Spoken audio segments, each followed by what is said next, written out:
Back at Dreamland Encounters, I'll share real-life stories about mysterious beings from beyond our skies. A Friday night in late March. The cold made your brayer visible after sunset. I was 17, in my final year of high school in Kirkcaldy. My friends, Ewan, Gran, and Lisa, were hanging out near Heco's Park.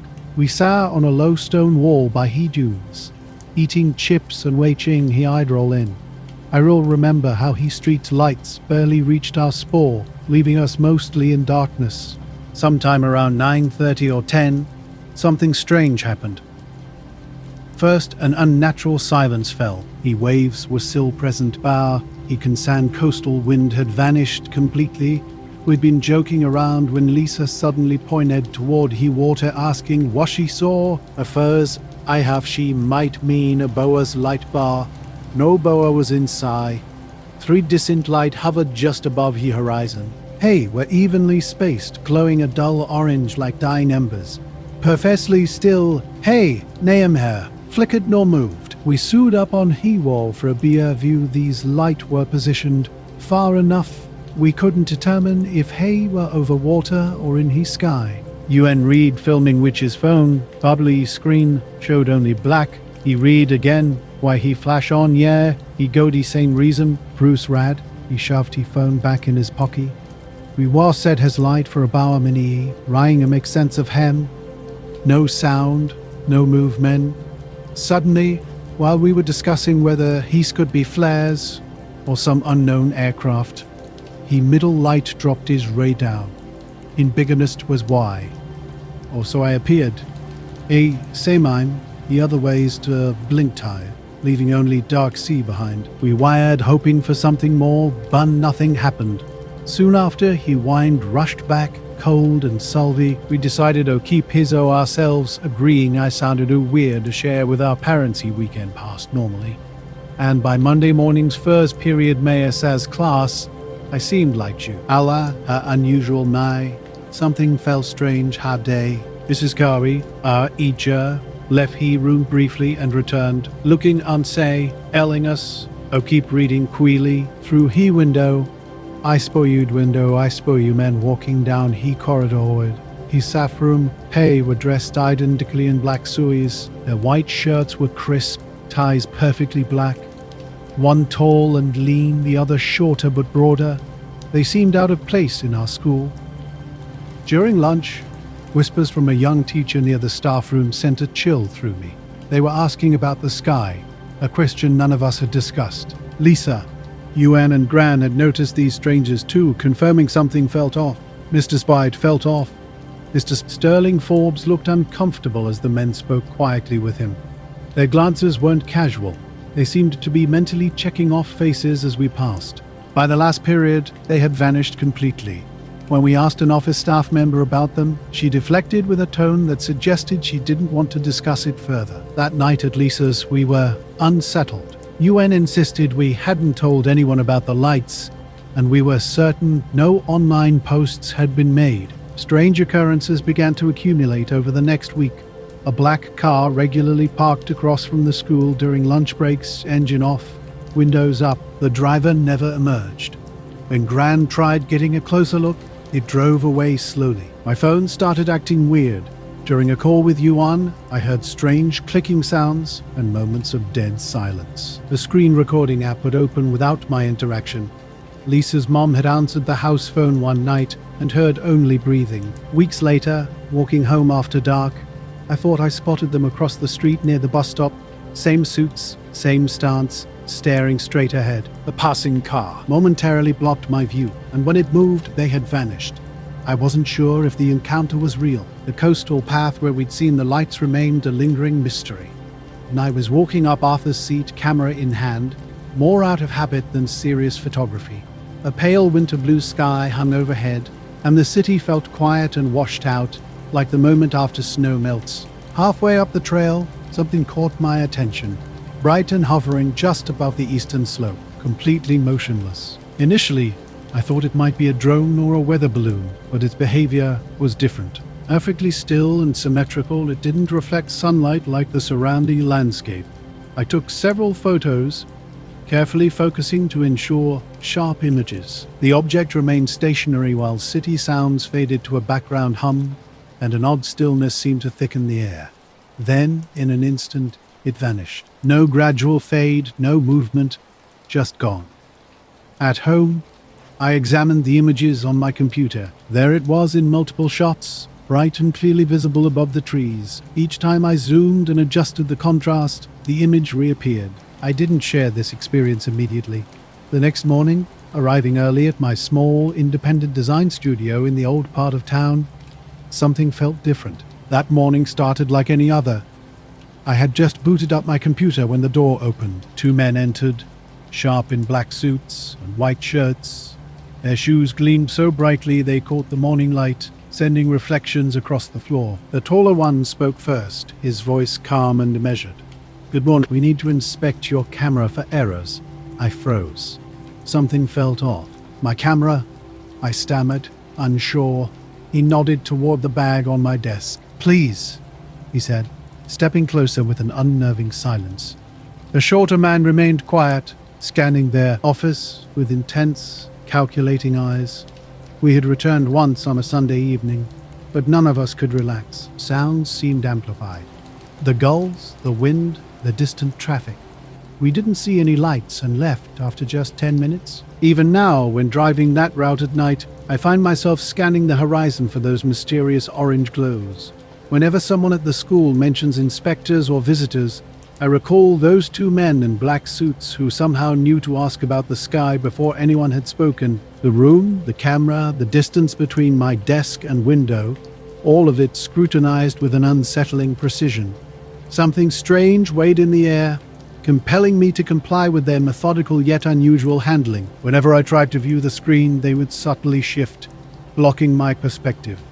After a few minutes, they exchanged a knowing glance. "Errors noted," one declared. "That will suffice." Then they vanished without a goodbye, leaving no trace on the dusty floor. Back home, I immediately checked my photos. The mysterious object had disappeared. Images that once clearly showed a bright shape hovering above a slope now displayed only normal clouds and sunlight. Raw files, different programs, even another computer, nothing remained. I tried to rationalize it. Maybe I'd imagined the object, but I knew the backup files from the night before had been intact. Now those two had changed.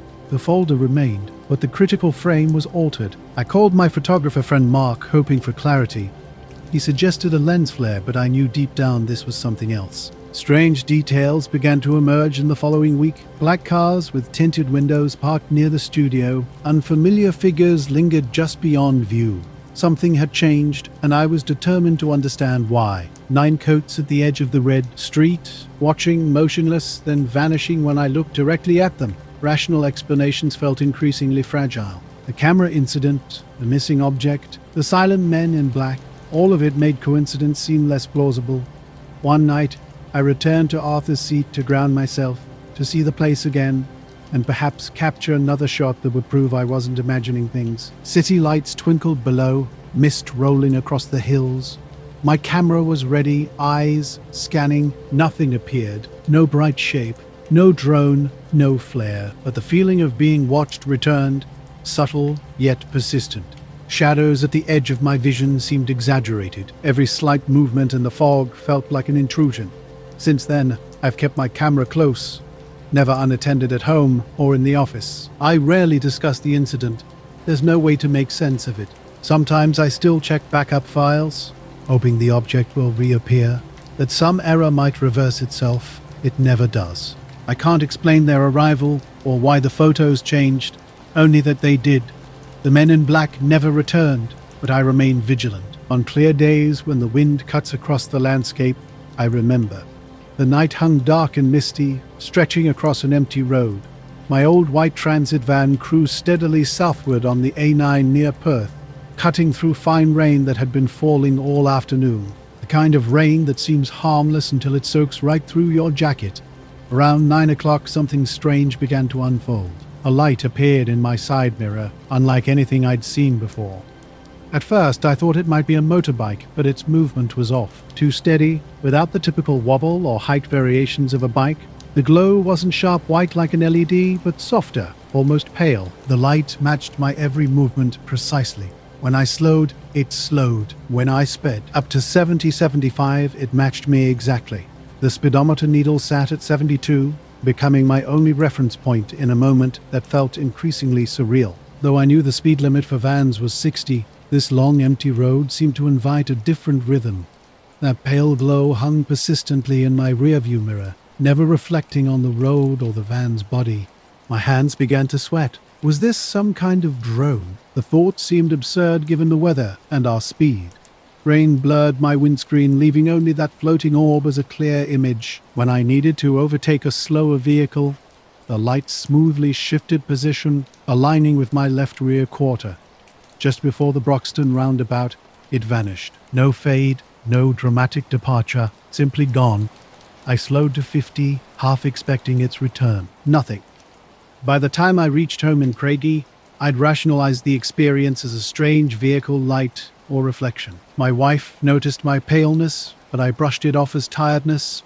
3 days later, 2 men appeared at my garage. They stood side by side, both in dark suits, white shirts, thin black ties, but no mud on their polished shoes, no signs of the morning's drizzle.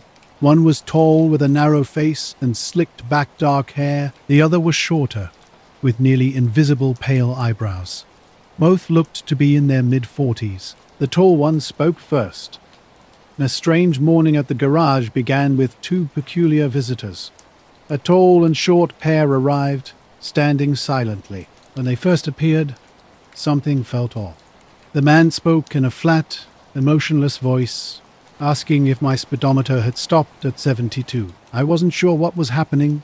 I responded with a nervous laugh, insisting the speedometer worked perfectly fine. He tilted his head slightly, bird-like, and repeated the question. His companion remained absolutely silent, staring with unsettling light grey eyes that made me uncomfortable. I tried to sound normal, explaining this was a garage and asking if they needed something fixed. They slowly scanned everything, tire racks, oil drums, the floor. The woman finally spoke, more declaring than asking, "Were you alone?" When I questioned her, she had already turned to her companion. They exchanged a look I couldn't understand. Without warning, they walked out. I followed to the door, but they were already halfway down the lane, moving in perfect synchronization toward the street. No car, no umbrella, just walking away. After they turned the corner, I noticed my phone was black despite being fully charged.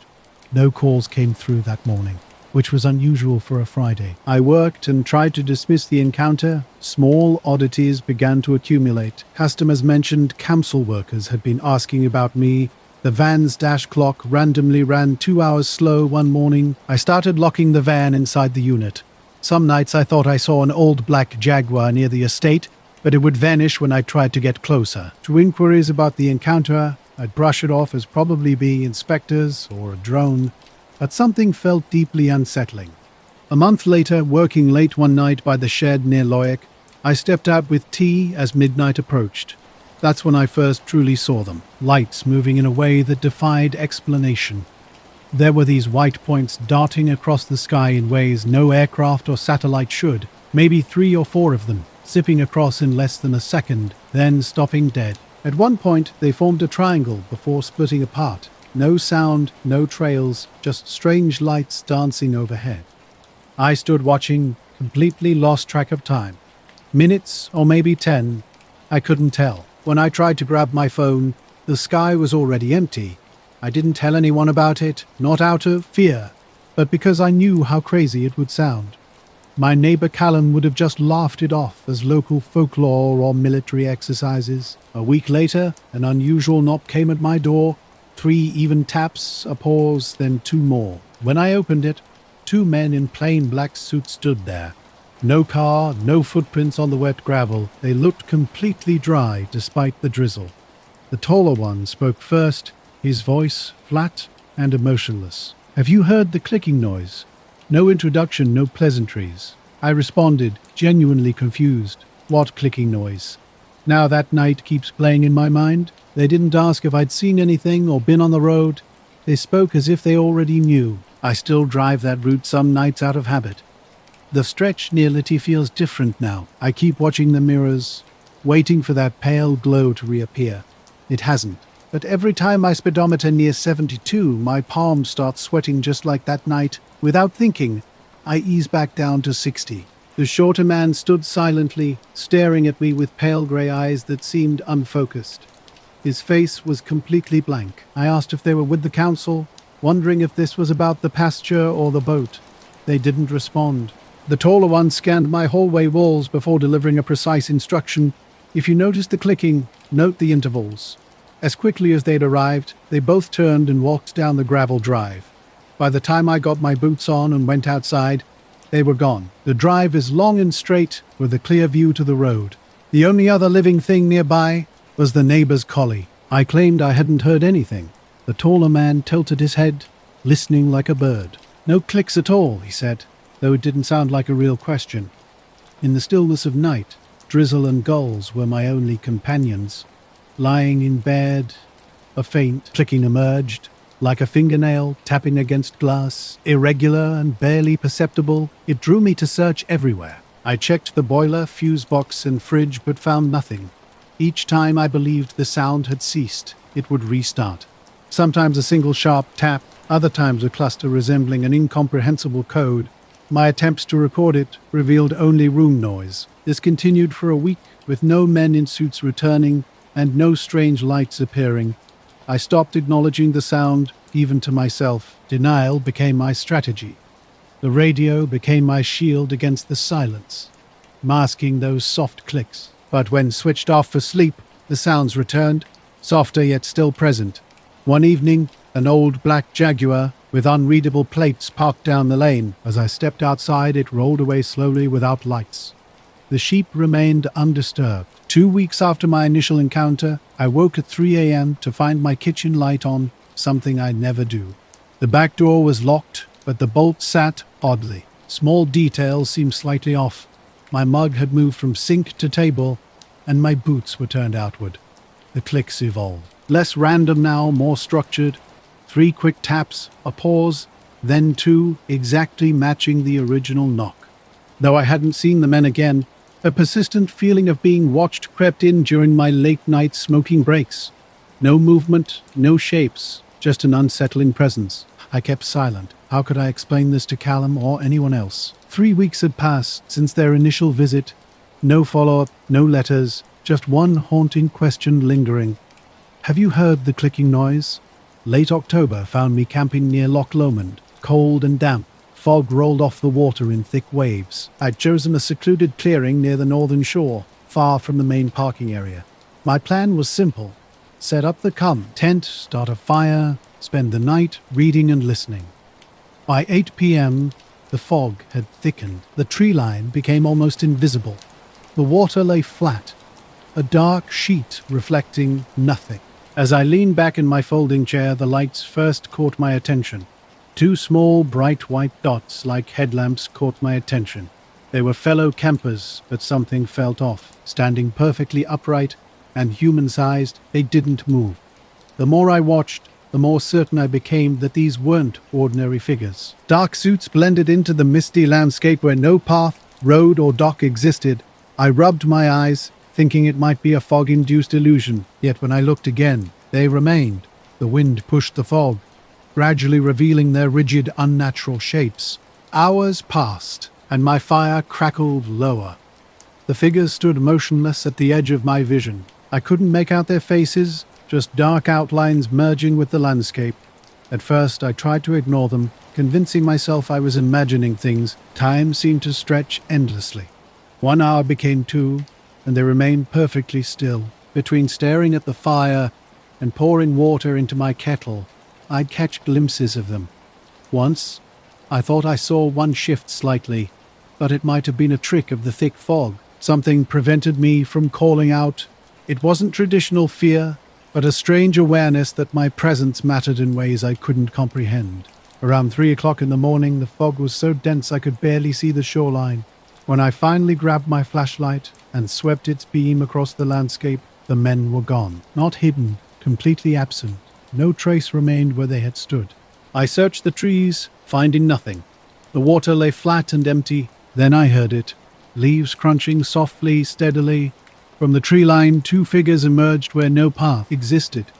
They walked deliberately, moving upright toward a distant point before vanishing behind another line of trees. Their black silhouettes blended seamlessly with the night fog. At dawn, when the mist lifted, I inspected the ground. Impossibly, there were no footprints, no crushed grass, not even a broken twig. The clearing looked untouched. I packed my gear slowly, half expecting them to reappear. Driving back to my flat in Glasgow, I continuously checked the rearview mirror. The A82 stretched empty behind me. By the time I reached the city, the entire experience felt like a dream, something I was meant to forget, yet couldn't. The farm has been in my family since my grandfather's time.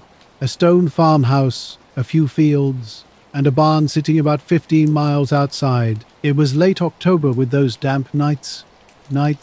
One night when the air hung thick and stars blurred behind a misty veil.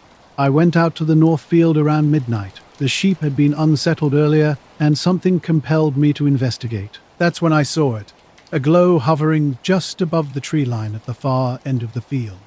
At first, I thought it might be a helicopter or searchlight from a local event, but there was no sound, not even the distant hum of a rotor or engine. The glow wasn't a beam of light either. It seemed contained, like part of a solid shape, yet the shape itself was difficult to define.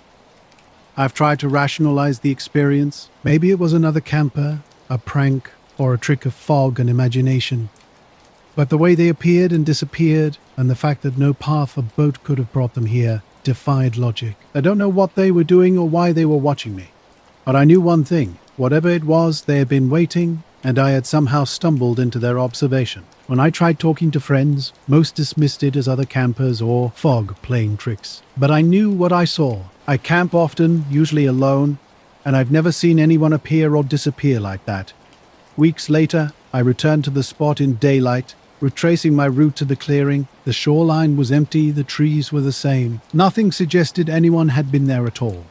I never saw the figures again. I haven't seen anyone in a black suit since, and I haven't returned to that campsite at night. But sometimes, driving along the A82 after work, when the light hits the water in a certain way, I catch a shadow or a flicker in the corner of my eye.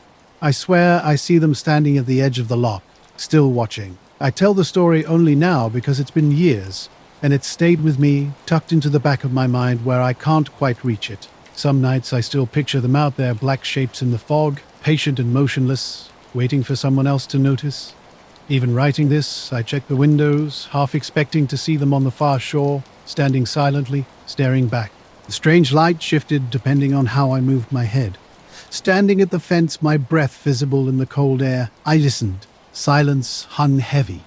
The sheep, usually skittish, were now pressed together near the barn, unnaturally still. A weird pressure pulsed in my ears, similar to the sensation before diving underwater. After about 30 seconds, the glow dimmed. Inside, I quickly noted the time and direction of the light I'd seen. The next morning, around 7, I stepped outside to feed the animals, with highland fog draped low like a wet cloth. At the far edge of my property, just past the stone wall overlooking the north field, two men in black suits stood completely motionless. They weren't talking or moving, just staring straight up at the sky. Something felt distinctly off about them. Their suits seemed out of place in this damp hillside setting, but their absolute stillness was even more unnerving. No shifting weight, no adjusting feet, no visible breath clouds. They were like statues. My gut warned me not to call out. While preparing feed buckets, I kept glancing back. They remained perfectly still. Their faces were hard to discern, but I glimpsed pale skin, dark hair, possibly sunglasses, though the sun hadn't fully risen. I tried to ignore them and continue my chores, but each time I looked up, they were still watching the sky. About 10 minutes passed. At one point, I turned my back completely to enter the barn for another feed sack. When I returned just 30 seconds later, they were gone. No car, no footprints on the damp grass, just an empty hillside and rolling fog. Walking to their previous spot with my heart racing, I saw the grass was flattened where they'd stood. I scanned the fields, the lane, even the small road running parallel to my land. Nothing. The sheep, which had been restless while I was in the barn, had moved to the opposite end of the field. Bare, My dog confirmed something was strange. Normally fearless, he stood at the barn door with his tail down, refusing to cross the fence line, even when I called him. That night, when the mist rolled back and the stars came out, I felt a soft rhythmic pressure in my ears, like being underwater.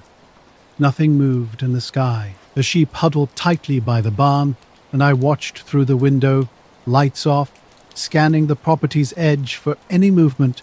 For 3 more mornings, I checked the field at dawn. No men in suits appeared, no mysterious glow above the trees, but the sheep remained reluctant to graze in the north field. They'd take a few steps in, then back away, clustering together, as if an unseen force kept them at bay that night. Claire and I had just finished unpacking boxes in her new terrace house near Dundee's outskirts, well past midnight. The residential road was short, lined with old brick houses and a single orange street light marking the corner.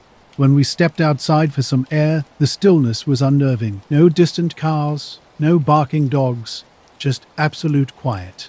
Claire lit a cigarette and motioned for me to look up. Over the rooftops, not far above, a triangular shape hung in the night sky.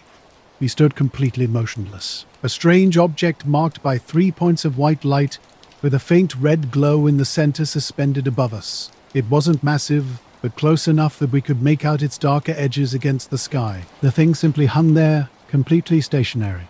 We whispered to each other, though neither of us understood why we were being so quiet. Claire tried to capture it on her phone, but the screen stayed black, refusing to record anything. After 2 attempts, she gave up. We watched as the red center pulsed once, and then the corner lights blinked in sequence. 1, 2, 3, like stage running lights. This repeated twice before everything went completely dark. There was no movement when it disappeared. No sudden speed, no upward climb. It simply wasn't there anymore. We stood shivering, staring at the empty sky until Claire finally said, "Let's go inside." That night, neither of us slept well. We didn't tell anyone, not our neighbors, not our families. We barely discussed it between ourselves afterward. This wasn't the first time I'd encountered something inexplicable. Weeks earlier, an invisible barrier had prevented movement in a specific area. I'd eventually stopped trying to force through and fenced off the space. Standing at its edge felt different. The air seemed heavier, with a quiet pressure almost tangible against my skin. I never saw those 2 silent men in black suits again, the ones I'd spotted staring at the sky in the mist. I've had strangers pass through before, lost hikers, surveyors, kids on bikes, but nothing like this. Nothing that leaves an entire field feeling so fundamentally wrong. Now, whenever I step outside at night, I find myself glancing at that tree line, half expecting the glow to return, or those 2 figures to reappear, their attention fixed on something beyond my comprehension. The evening was dark and drizzling when we stood at the bus stop on the high street. Street lights cast a slick sheen on the pavement, and we were alone. A week after that first night, a man approached from the opposite direction of the main road. His appearance was striking: a black overcoat, black suit, white shirt, and black tie. No hat or gloves, despite the cold, neatly parted hair and clean-shaven. He stopped a few feet away and looked directly at us. Without a greeting, he asked clearly, "Did the lights blink in sequence?" Before Claire could respond, he turned and walked away, not hurriedly or nervously, just a calm stroll back the way he'd come, his shoes clicking on the wet pavement. We sat frozen. The bus came and went without us. Strange events followed. One evening, leaving Claire's place, I spotted a black car parked at the street's end. Engine off, windows tinted, the driver's silhouette barely visible. When I approached, the car started and rolled away slowly, as if it had been waiting. Claire mentioned her landline rang twice late at night. Each time, no one was there, just a faint clicking sound, like an old tape recorder. Another night, a bright white light appeared through the curtains. No engine noise. By the time I looked, the street was empty. Weeks later, standing at the same bus stop, I saw a tall figure at the street's far end. Under a lamp, wearing a black coat, hands in his pockets, completely motionless. A passing bus blocked my view, and when it moved, he had vanished. We tried reasoning it out. Maybe a new drone type. Perhaps he'd overheard us. But nothing made sense. We had been completely alone when we saw the craft. We hadn't told anyone. The only people who knew were me and Claire, and she swore she hadn't mentioned it to a soul. By January, Claire moved closer to the city centre. The car stopped showing up. The phone calls ceased. We never got an explanation. Driving home late one night from a friend's place near Stirling, the roads were quiet and slick with a thin mist settled over the hills. My headlights cut through the fog in long, narrow beams as I carefully watched the road's bends, still thinking about swerving around a deer from the week before. On a long stretch between the village and city outskirts, something caught my eye. At first, I thought it was a shadow, maybe a fallen branch. Then it moved, crossing the road slowly and deliberately, completely silent. A black shape low to the ground with edges that didn't reflect my headlights like a normal object would. I slammed the brakes instinctively, heart pounding. This didn't move like an animal. Instead, it glided smoothly across the road and disappeared into the mist. I sat gripping the wheel, convinced I must have imagined it, that my eyes were playing tricks. Who would believe such a story? I told no one. Not friends, not my partner. Continuing home slowly, I kept glancing into the rearview mirror. The mist hung low on the streets, an unsettling feeling of being watched consuming me. A few nights later, I was having a late dinner in my flat, the radiator humming softly in the background. A deliberate slow knock interrupted my meal. Most people who visited at this hour either called ahead or didn't knock at all. When I opened the door, 2 men stood before me, dressed identically in black suits, white shirts, black ties, and shoes that gleamed in the hallway light. Their faces were blank, pale in the porch's glow. "Good evening," one said evenly. "Is your vehicle still functioning?" The question struck me as bizarre. My car worked fine, as far as I knew. Yet something in his tone suggested he already knew something I didn't. "Yes," I managed, my voice higher than usual. They nodded slightly, offering no further explanation. The shorter man studied me from head to toe, not threateningly, not friendly, just observing. Before I could ask what they meant, they turned and walked down the stairs, vanishing into the fog. No car started, no footsteps faded. They were simply gone. In the following nights, strange occurrences became routine. Street lights flickered at odd intervals. Shadows that matched no visible object danced at my periphery. Whenever I wait for a bus at night, I catch myself looking over my shoulder, half expecting a man in a black suit to ask me a question I won't know how to answer. Cutting across the park near the canal, I spotted a line of lights hanging low, moving differently from any aircraft I knew.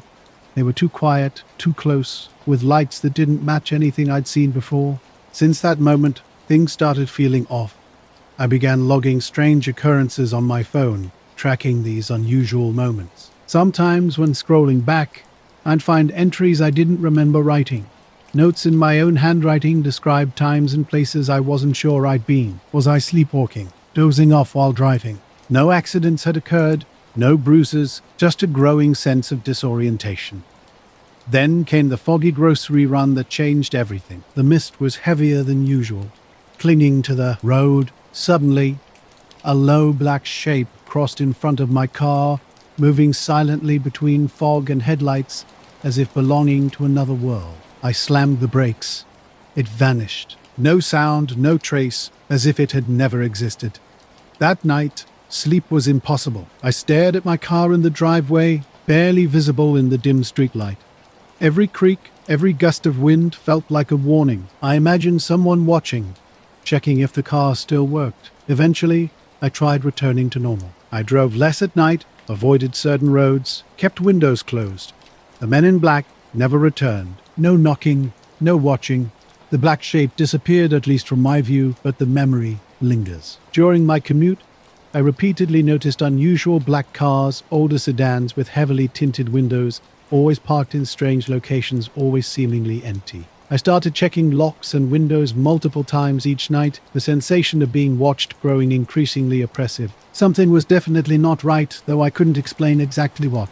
A distant car engine started, only to find nothing on the road. Dark figures seemed to move behind the mist at the street's edge, disappearing when I approached. My unease wasn't pure error, but a low vibration that burrowed deep into my chest. This weirdness extended beyond my flat. Late one night, something strange happened. I saw 6 or 7 white spheres in the sky, glowing and shifting, connected by what seemed like an invisible thread. They hung there for maybe half a minute before tilting and sliding behind the clouds. No sound, no trail, just gone. When I mentioned this to Pratt on the radio, it was a short, unremarkable description. He joked that I needed another pint. As usual, that was supposed to be the end of it. The stranger then showed up at my door, tall, around 6'2", wearing a pressed black suit with a white shirt buttoned all the way up, no tie. His appearance was striking, pale skin, narrow face, dark hair combed flat. He looked to be in his early 40s, though something about him was hard to pinpoint. What really caught my attention were his eyes, not their color, but how he stared, unblinking and fixed, as if he hadn't quite mastered eye contact. "Mr. Stare, Francesus, Mr. Stare, Harker," he said. That was my name, so I nodded. He didn't introduce himself or offer a handshake. Instead, he walked into my living room with calculated steps, pausing to scan my surroundings. His gaze swept over my bookshelf, a half-empty water glass, and a stack of unopened mail. Then he turned to me and spoke with unsettling calmness. He wanted to know about the sound patterns I noticed. This caught me off guard. I hadn't mentioned any sounds to anyone, not even on the radio when I'd initially described the incident to Graham. The whole thing had been eerily silent. I told him exactly that. No hum, no vibration, nothing.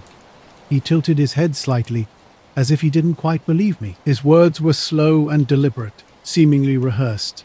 Again, I insisted. Just lights, nothing more. He stared at me for what felt like an eternity before sitting in my armchair without invitation, moving with a strange, stiff precision. People were sitting around, but they hadn't practiced much. He folded his hands on his knees and began asking about the exact arrangement of the lights.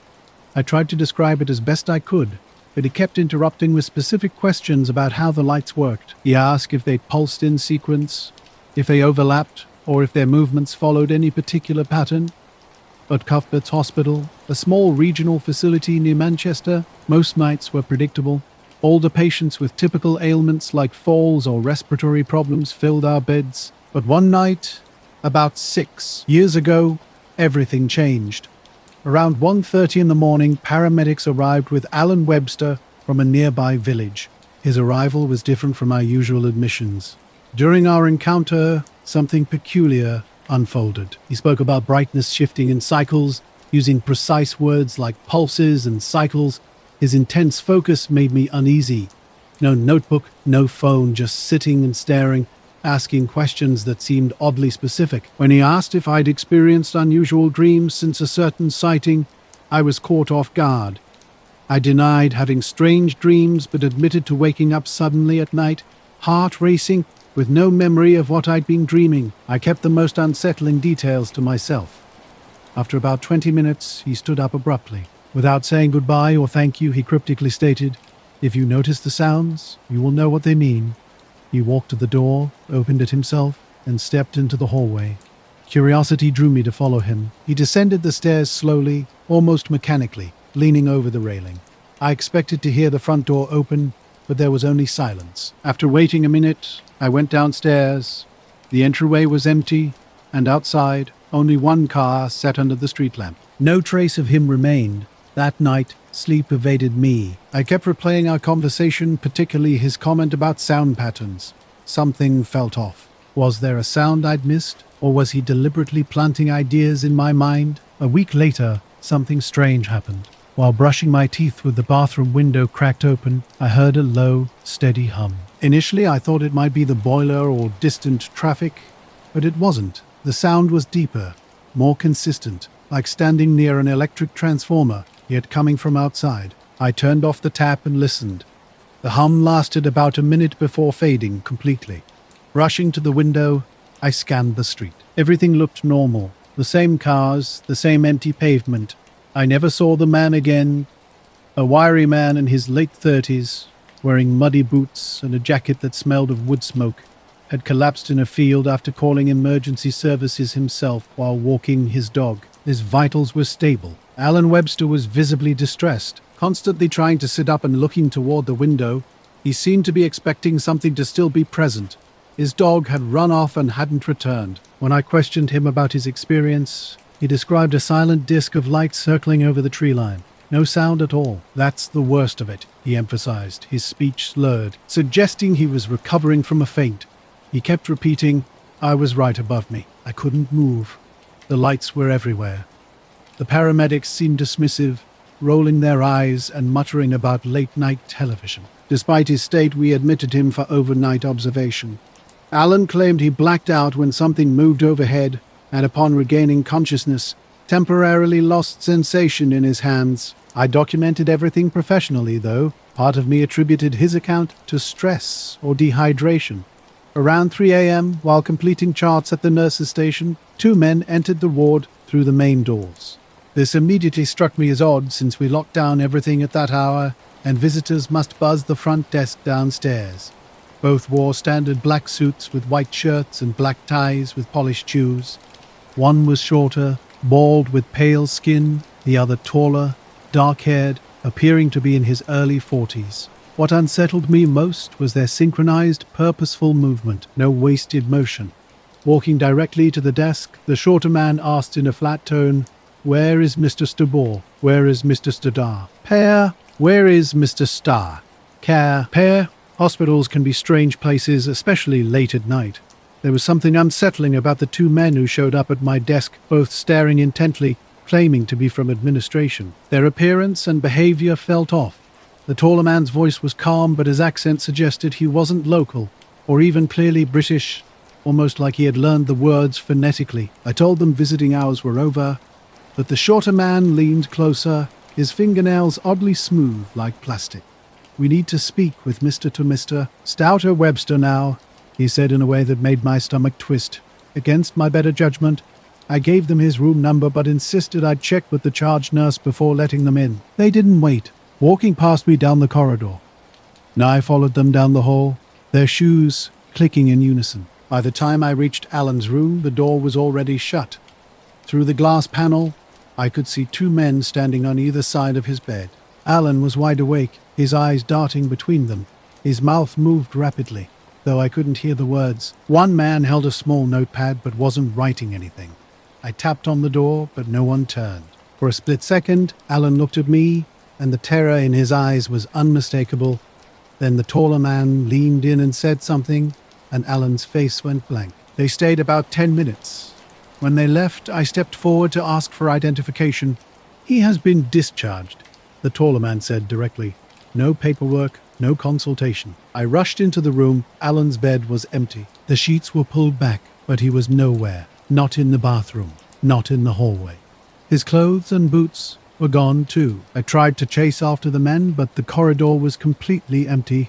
I ran to the stairwell and lobby, finding nothing. Security insisted no one had come through the front doors in the last half hour. Things only got stranger by morning. Alan's admission record had vanished from the system. No file, no wristband, nothing. When I inquired, they claimed the patient number I provided didn't exist. The paramedics who had brought him in denied ever transporting anyone by that name. I checked the incident book myself and confirmed my 1:45 a.m. entry for Alan Webster, but now it was as if he had never existed. Niall and Webster had vanished from the hospital ward without a trace. No one seemed to remember him clearly. Only Claire, a night aide, revealed something strange. She had witnessed 2 men escorting Alan from his room. He walked unsteadily between them, almost like someone sleepwalking. When we checked the ward CCTV footage, a 15-minute gap existed exactly during that time. No discharge papers were filed. No doctor signed off. Officially, Alan Webster was never even admitted. Weeks after his disappearance, odd occurrences began haunting me.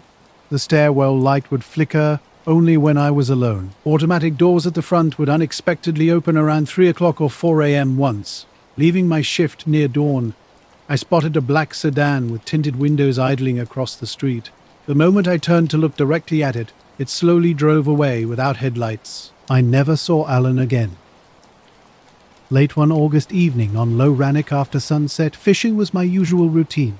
Small ripples caught the last hints of daylight, darkening the water's surface. I'd fished this area for years, always hoping to catch a trout or 2 for dinner. Something unusual broke my concentration. The water began moving strangely, not from wind or fish, but something deeper and more mysterious. A soft glow appeared beneath the surface, shifting slowly, as if following a hidden pattern. Nothing was out there, yet the glow moved in almost perfect arcs sometimes, disappearing and reappearing a few feet away. I watched longer than intended, trying to rationalize what I was seeing. Eventually, I packed up and shook my head. I told no one, not my fishing companion, not anyone.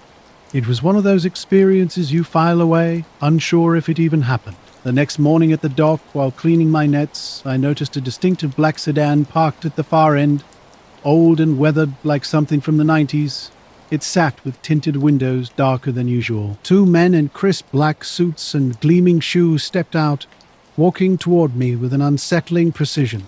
The tall one spoke first, his voice calm and flat. "How many times have you seen the movement?" I blinked, uncertain what he meant. Movement? I hadn't told anyone about the previous night's strange occurrence.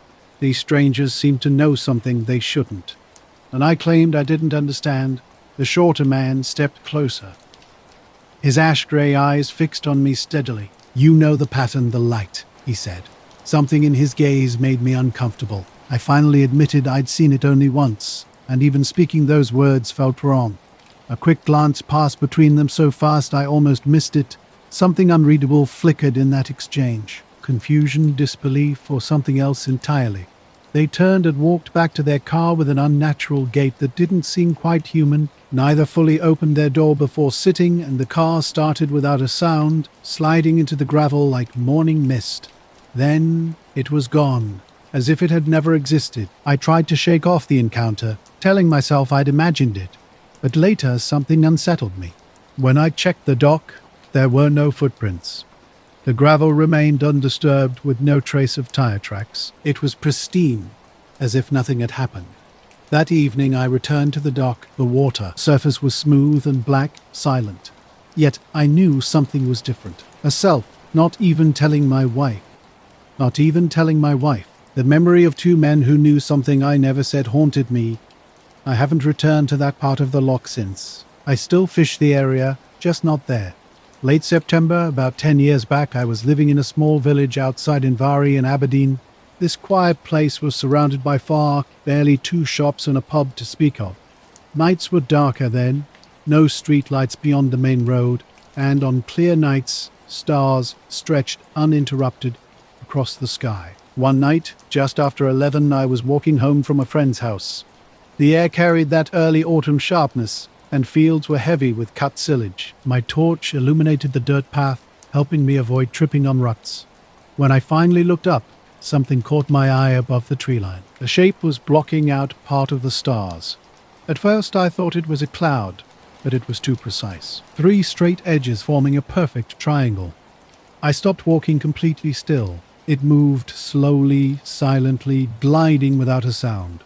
No engine noise, no branch rustling like a low-flying plane might cause. 3 white lights, steady and unblinking, outlined its edges. It passed directly overhead in maybe 20 seconds, then continued toward the hills, blending back into darkness. I didn't run home, but I felt frozen, my body unsure how to react. Something about those 2 men who asked questions stayed with me. They were precise, methodical, checking a record I didn't know existed. The way they looked at each other after I spoke once, it was strange. They vanished like they were never real. Now, when the wind is right and the loch is dark, I sometimes imagine them walking up the hill toward my cabin again. Part of me wants answers, but another part knows I'd rather not find out. So I watch from the hill's edge, letting memories sit quietly like the water surface, a place I'll never fish near again. Fell watched, like I wasn't supposed to be here. I packed up early and walked back to my small cabin, scanning the tree line constantly. I saw no one but kept looking, half expecting to catch a glimpse of a suit or a watch reflection. For nights afterward, shadows near the dock's edge haunted my peripheral vision. They were outside my window, but every time I stepped out, they'd disappear. No car, no people, nothing. The loch seemed different somehow. Quieter, heavier, like it was holding its breath. Sleep became a restless replay of those moments. The next morning brought bright streets, washed clean by recent rain. Walking to the shop, I was halfway down the lane near the old church when a man appeared from around the corner. His appearance was striking: black suit, white shirt, thin black tie. In our small village, such formal attire was rare outside of Sunday service or funerals. He stopped directly in my path, his presence unsettling. Pale skin and dark eyes held an unnatural stillness. No twitching, no blinking, just a frozen, intense gaze. Then he spoke, his voice calm but strange. Did he craft rotate? The question caught me off guard. How did he know? I hadn't told anyone about what I'd seen, hadn't even fully processed it myself. When I asked him to clarify, he repeated the exact same words, almost reflexively. I responded that the object had simply glided flat. The moment the words left my mouth, I realized I'd revealed more than I intended. He nodded as if confirming something, then walked away down the narrow street by the church. Something compelled me to follow, but when I turned the corner, the lane was completely empty. I walked to the end, emerging into an open field with no possible hiding spots, no gates, no vehicles. Nothing explained his sudden disappearance. In the following days, odd occurrences began to unsettle me. My typically calm dog barked repeatedly at the garden gate, always just before 2 a.m. Once I thought I'd glimpsed a dark car idling at the field's edge, its lights extinguished. The phrase, "Did the craft rotate?" echoed in my mind, a persistent reminder that something unexplained had happened. Laura and I had planned a weekend camping trip, eager to test out her new gear before autumn arrived. Late August brought warm days but chilly nights that demanded a good sleeping bag. We discovered a perfect campsite off a forestry track on the north side. A flat piece of ground overlooked the loch, with a farmhouse's faint lights barely visible in the distance. The silence was profound. Every water ripple and branch movement seemed amplified. After dinner, we sat by the water's edge, quiet and listening. Around 11 o'clock, when darkness had fully settled, Laura spotted something unusual. What started as a potential star reflection transformed into something extraordinary, a pale light that moved in ways no conventional aircraft could. My memory haunts me. That night at Loch 80 was unlike anything I've experienced before, and a yellow sphere, about the size of a lantern, hovered roughly 100 feet above the water's surface. Two more spheres gradually joined it, maintaining precise distances. These weren't typical aircraft lights. They glowed steadily with a strange pulsing quality that made the water beneath shimmer. Silently moving across the loch, they performed an inexplicable dance. At one point, they lowered closer, creating mirror images, 3 spheres above, 3 reflecting below. After around 15 minutes, they rose higher and vanished without trace or sound. We returned to the test tent, mostly silent. That night, I lay awake, listening intently for unusual sounds. Nothing came, just occasional fish splashes and wind through heather. The next morning, while unzipping the tent, I noticed 2 men standing nearby. Their attire was bizarrely out of place in our remote wilderness setting. Dark suits, black ties, and crisp white shirts, neat and uncreased, as if they'd materialized from nowhere. Weeks later, a strange man approached me, asking peculiar questions about rotation. He seemed intensely interested in some specific detail, then suddenly disappeared. No one in the village ever mentioned seeing him, and I never saw him again. We were heading home after dinner at her sister's place in Oak Ridge, traveling along dark back roads with trees and occasional pastures. It was early October, with a cool crispness in the air and an unusually clear sky. About halfway home near some farmland, Marissa spotted something first. A cluster of lights hovering low above a row of trees a couple 100 yards off the road. Initially I thought it was a plane, but the pattern was odd. These weren't blinking aircraft lights. They glowed steadily, 3 white and 1 red, arranged in a diamond shape. What struck me most was how unnaturally still they were. We slowed down and stopped on the shoulder to get a better look. The object hung silently in place. It wasn't like a helicopter. No rotor sound, no vibration in the air. Slowly, the light seemed to rotate and then drift sideways parallel to the road. Days later, we encountered something equally strange. 2 men appeared without warning or introduction. One was tall with very short, dark hair. The other had lighter hair. They asked us repeatedly if we'd heard a hum. To this day, I can't explain what happened that night. The memory of those light spheres and those oddly dressed men remains vivid and unexplained. We were driving through the forest when everything changed. 2 men appeared out of nowhere, and our silence became heavy with unspoken tension. We'd been watching something unusual. A strange object that sat motionless before rising unnaturally fast and vanishing into the sky without a sound. Later that day, Laura noticed the sheep huddled tightly against the fence, as if distancing themselves from something unseen. We drove home, unable to discuss what we'd witnessed, feeling that speaking about it might somehow make things worse. When we turned onto our street, our headlights revealed two tall, thin men standing at our door. They were dressed in dark suits, with skin so pale it looked almost grey. Unlike most people, they didn't turn to look at our car. Instead, they stood motionless, facing the front door like they'd been waiting. Marissa grabbed my arm. "Who are they?" she whispered. I pulled into the driveway slowly, my brain struggling to process what was happening. We hadn't told anyone about what we'd seen. We hadn't even discussed it with each other. Yet these two men were already waiting at our house. Before we could get out of the car, both men turned in perfect unison and started walking toward us. Their movements were stiff but deliberate, like an awkward imitation of human walking.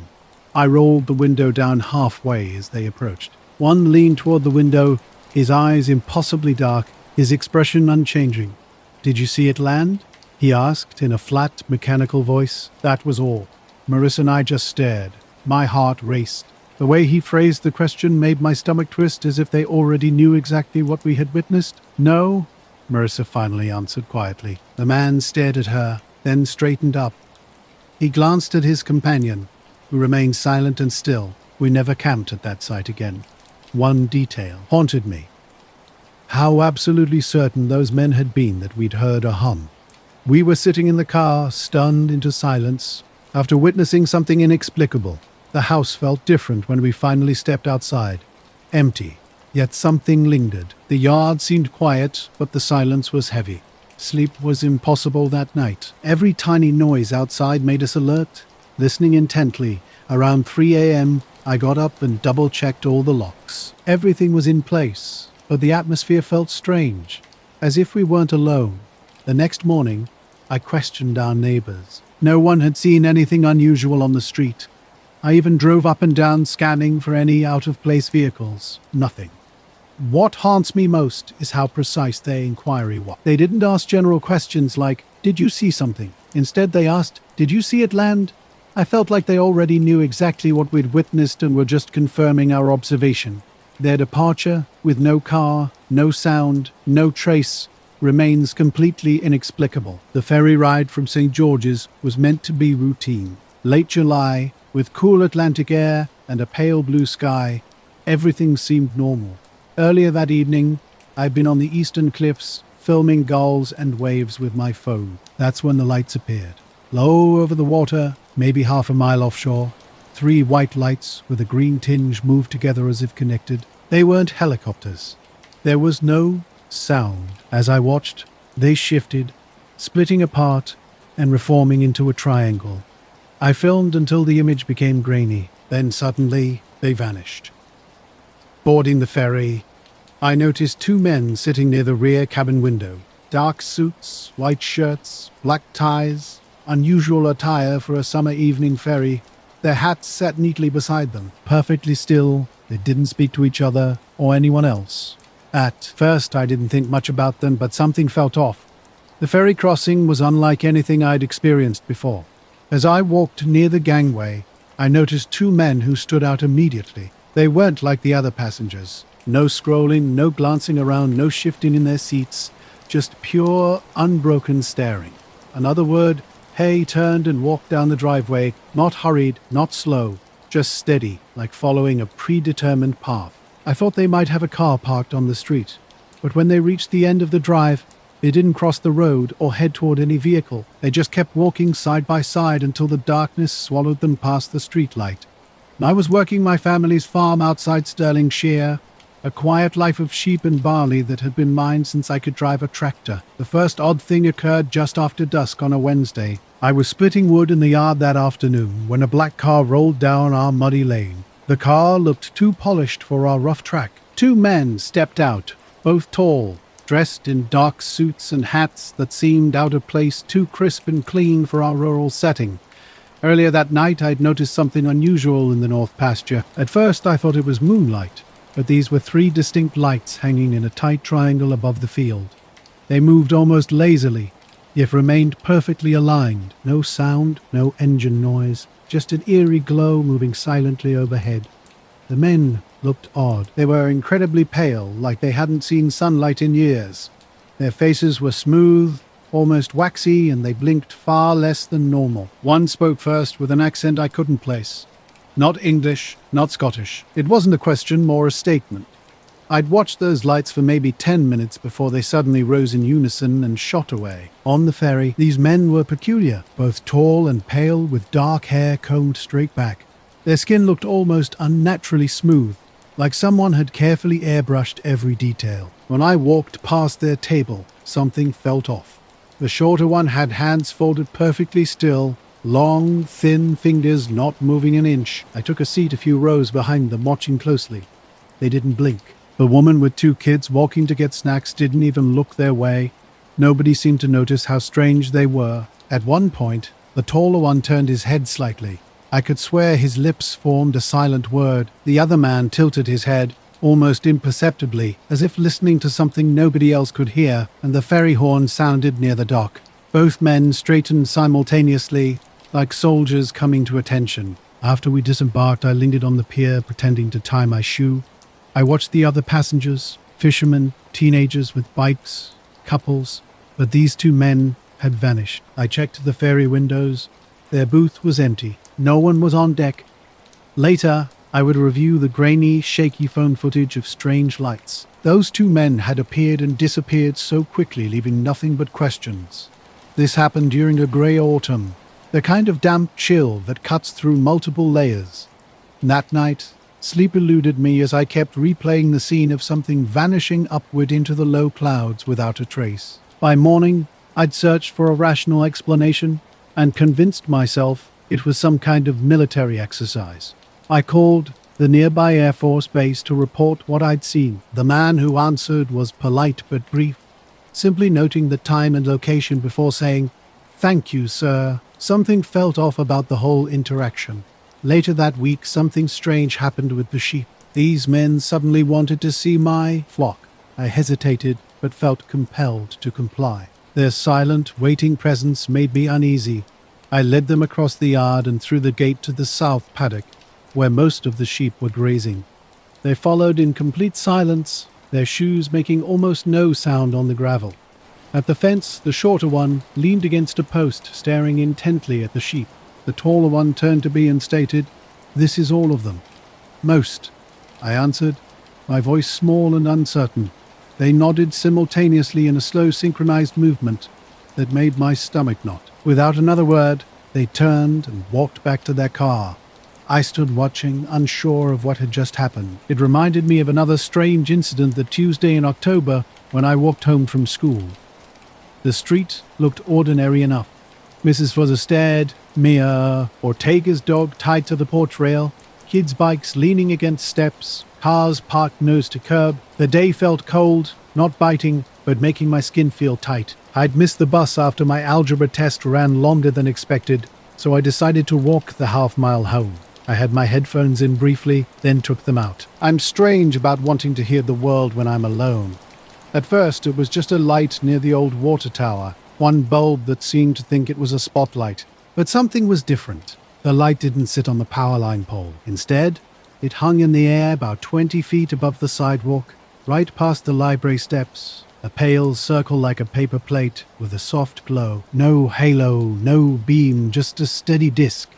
I stopped walking. My hands were tucked in my hoodie pockets and my breath formed small clouds. The light was perfectly still, no flickering, no humming. The leaves didn't move when it shifted slightly to the left. As I followed the street, it followed me too, maintaining the same distance like a shadow. I know that sounds dramatic, but that's exactly what happened. South Paddock had always been an easy place for herding sheep. At first, the animals followed my guidance toward the sheds without hesitation. But something changed. One night, they refused to move near the shed area. Instead, they bunched tightly at the gate, stamping their hooves and bleeding, completely resistant to my attempts to lead them. Forced to adapt, I redirected the flock to the smaller eastern field. Initially, I dismissed their behavior as typical animal unpredictability. Yet the pattern persisted. Each subsequent night, they avoided the south paddock with an almost deliberate avoidance. Even during daylight hours, they would huddle at the far field's edge if they wandered near at all. A week later, I personally investigated the area. Walking the field carefully, I searched for any signs of disturbance. The grass appeared completely normal.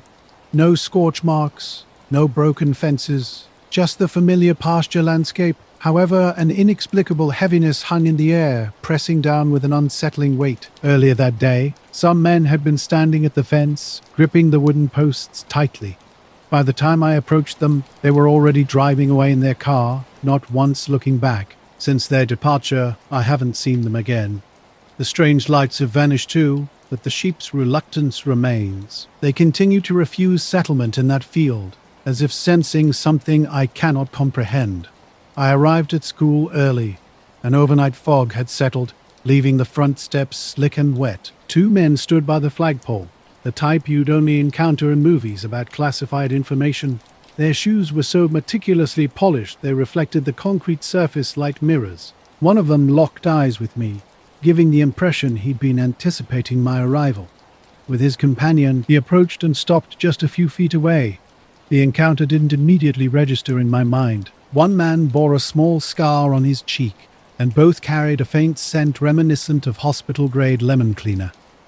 In those awkward moments, my brain did what brains typically do. I almost offered assistance. The taller man spoke first. "Good night. We're following up on an observation. Did the sphere follow you again last night?" His words hung heavily in the air. Sphere. I realized I hadn't mentioned a sphere to anyone, only a light. My tongue felt thick. People always advise honesty, but in that moment, being truthful seemed risky. The shorter man watched silently, observing without taking notes. His attention was so intense, it made my skin crawl. I could have lied. I could have walked away. Instead, I wanted to gauge their reaction. So I described what I'd seen, a pale light, almost white with a blue tinge, moving slowly and then suddenly slide into the curb. No sound. My phone had gone fuzzy when I tried to capture it on camera. They exchanged a glance, seemingly reading from a predetermined script. "Thank you," the tall one said. "Continue your routine. Avoid sharing the observation. Keep to usual channels. Report any physiological symptoms." "Report to whom?" I asked. No answer came. The shorter man added a final instruction. "If it follows again, maintain distance. Do not attempt to interact." Then they vanished as quickly as they'd appeared. Nobody at school seemed to notice their presence. The janitor continued sweeping. Miss Patel buzzed through the doors, operating on autopilot. Their visit felt like an invisible errand conducted in a visible space. I spent the day acting normal, answering questions, taking notes, but watching everything. The hallway light fixtures, the way fluorescent lights hummed differently when something felt off. At lunch, TJ mentioned a traffic accident. I claimed I hadn't seen the news. Later, he spoke about a strange translator error in a feed, and by the time the bell rang, something felt fundamentally wrong. That night, dozens of small thoughts rattled loose in my head, leaving me restless and unable to sleep. I noticed something strange one humid August evening. Near County Road 14, I pulled onto the gravel shoulder. Thick corn stalks towered around me, dark and imposing. 3 soft white lights hovered low over the cornfield. Not like planes or drones, they drifted and shifted subtly. In the days after the men's visit, background noises started feeling like signals. My phone's alarm blinked a minute early before correcting itself. The school security camera facing the parking lot captured a morning clip where 2 frames suddenly showed only static before resuming normally. Maya, who sits behind me in history, claimed she didn't remember me telling Mr. Event, Mr. Dism, tape or something about a harvest. Even though I'd explicitly mentioned it 3 times that morning, facts seemed to be sliding in and out of place. A week later, on a rainy Thursday, I was called to the office. I expected trouble for something trivial, like texting or skipping the locker. Instead, the principal asked me to sit. The 2 men were there again, seated in folding chairs, as if they'd always been part of the scene. The taller one wore the same thin smile. "We just want to ensure you're coping," the principal said. They asked about headaches, sleep issues, dizziness, I mentioned feeling tired and jumpy, carefully avoiding any reference to that second night I'd gone out. My hands trembled when reaching for a pen. The men didn't ask about the photos on my phone or the route I'd walked. They simply nodded, left, and the principal advised me to visit the nurse if needed. I tried to move on. I ran errands for my mom, did homework, went to soccer practice, normal things, but the light kept visiting my thoughts. On the third night after their school conversation, I woke to a car door sound and the unsettling feeling of being watched. The porch light was on, but no one was there when I pulled back the curtains. The next morning's silence felt like someone had stolen away an entire chorus of birds. I never saw the men again, not in person. Twice I spotted a black sedan. I was out walking, hands in my pockets, looking up at the sky. The asphalt in the neighbor's grill scented the air. No lights, no disturbance. Gus, Mrs. Ortega's dog, trotted by with his owner, giving me a look that suggested I should be inside, where people typically stay after dark. I went home and left the porch light on anyway. The night sky glowed a dull orange, with scattered stars barely visible against the distant town's illumination. I killed the headlights and parked, setting my camera on the hood to capture different exposures. Through my camera's viewfinder, the lights appeared sharper and more intense than they did with my naked eye. I snapped about a dozen photographs, noticing at one point how the lights mysteriously faded and then reappeared in an entirely different position. Insects buzzed softly in the background. I kept this experience to myself, knowing people would either elevate me to hero status or dismiss me as a liar. Strange how ordinary moments become intertwined with such events. Afterward, I found myself checking my phone camera more frequently, not to gather proof, but to feel a sense of security. My walking pace quickened slightly, and across walks a tiny spark of panic would flicker momentarily whenever a nearby light blinked. Life continued its steady rhythm. Classes changed. Seasons shifted. Those lights never followed me after that first encounter. Perhaps they had achieved their unknown purpose, or perhaps they wanted nothing at all. The men in suits never returned, never sent a letter, never made contact. The school janitor continued sweeping floors. My phone's camera still captures grainy sky images. Sometimes the strange isn't about dramatic, mythic moments, but about the subtle enrollment of small details afterwards. A blank security file frame. A neighbor's dog that no longer barks in its usual way. These minor anomalies made me watch the sky longer than I probably should have. I now lock my door twice each night, a habit maintained ever since. Power lines buzzed faintly along the road, creating an atmosphere that was strange yet not threatening. Suddenly, the lights blinked out completely. After waiting a while, I prepared to head home.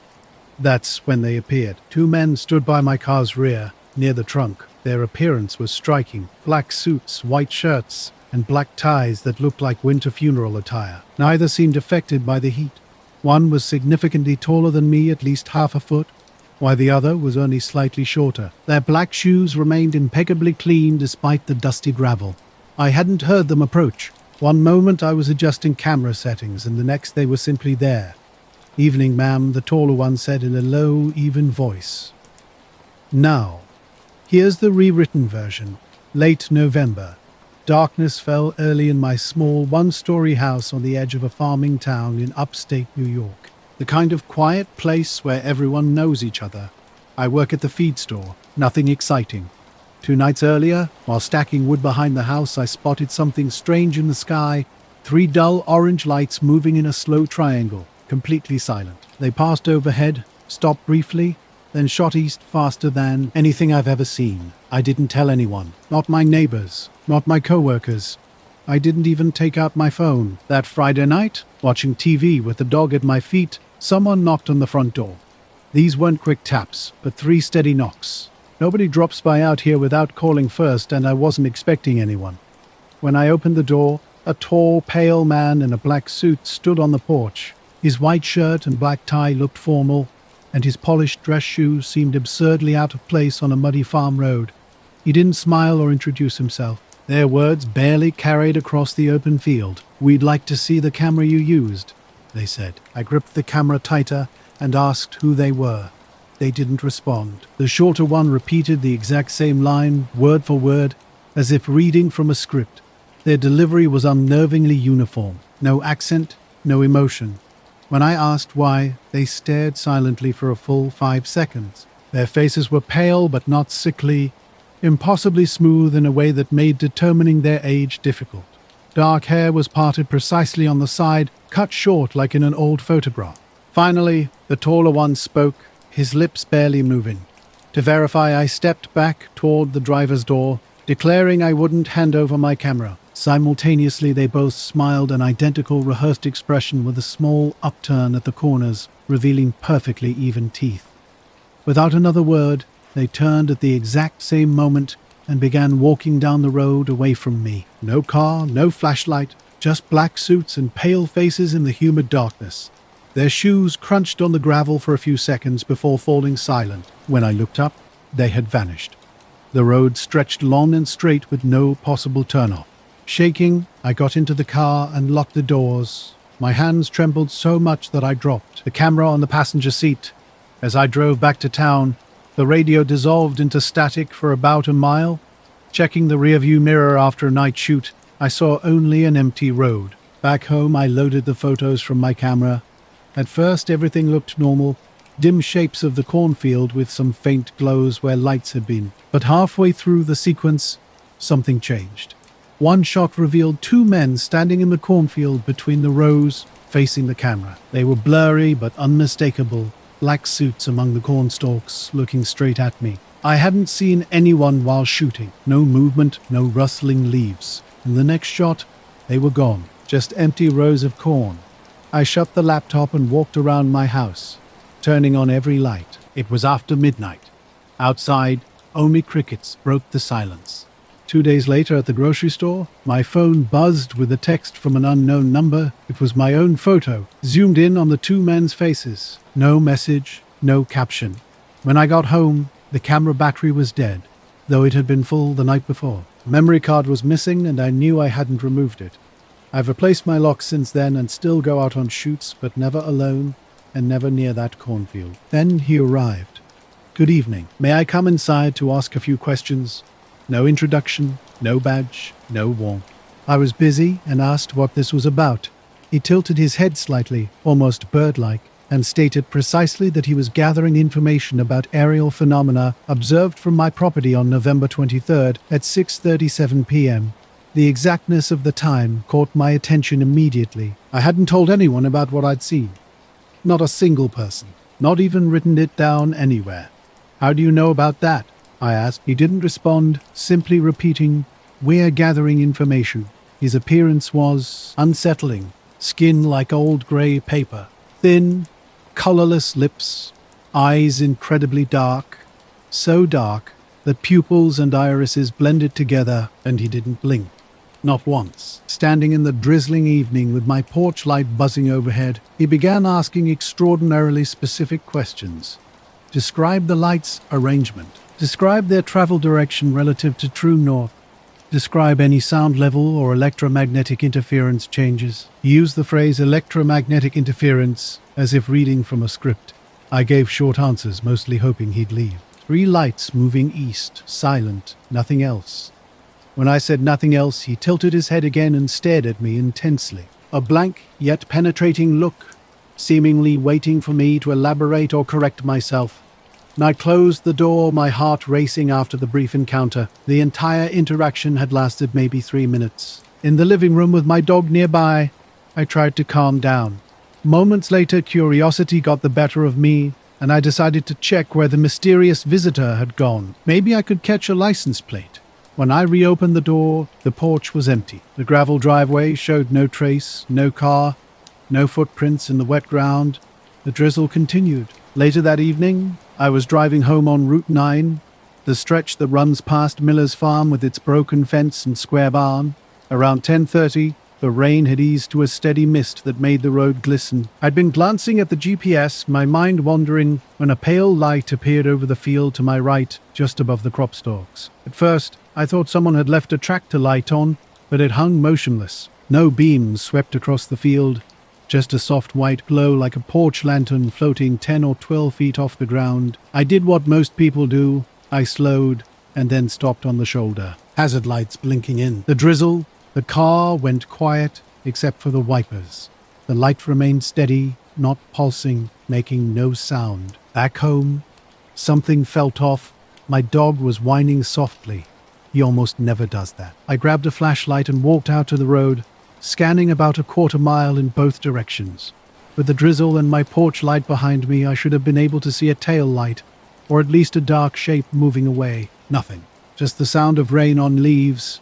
An hour later, while making tea, I noticed something peculiar. When the man had been standing on my porch, I never heard rain on his coat. Mine was soaked after just a minute outside. He didn't have an umbrella, yet there were no beads of water on his shoulders.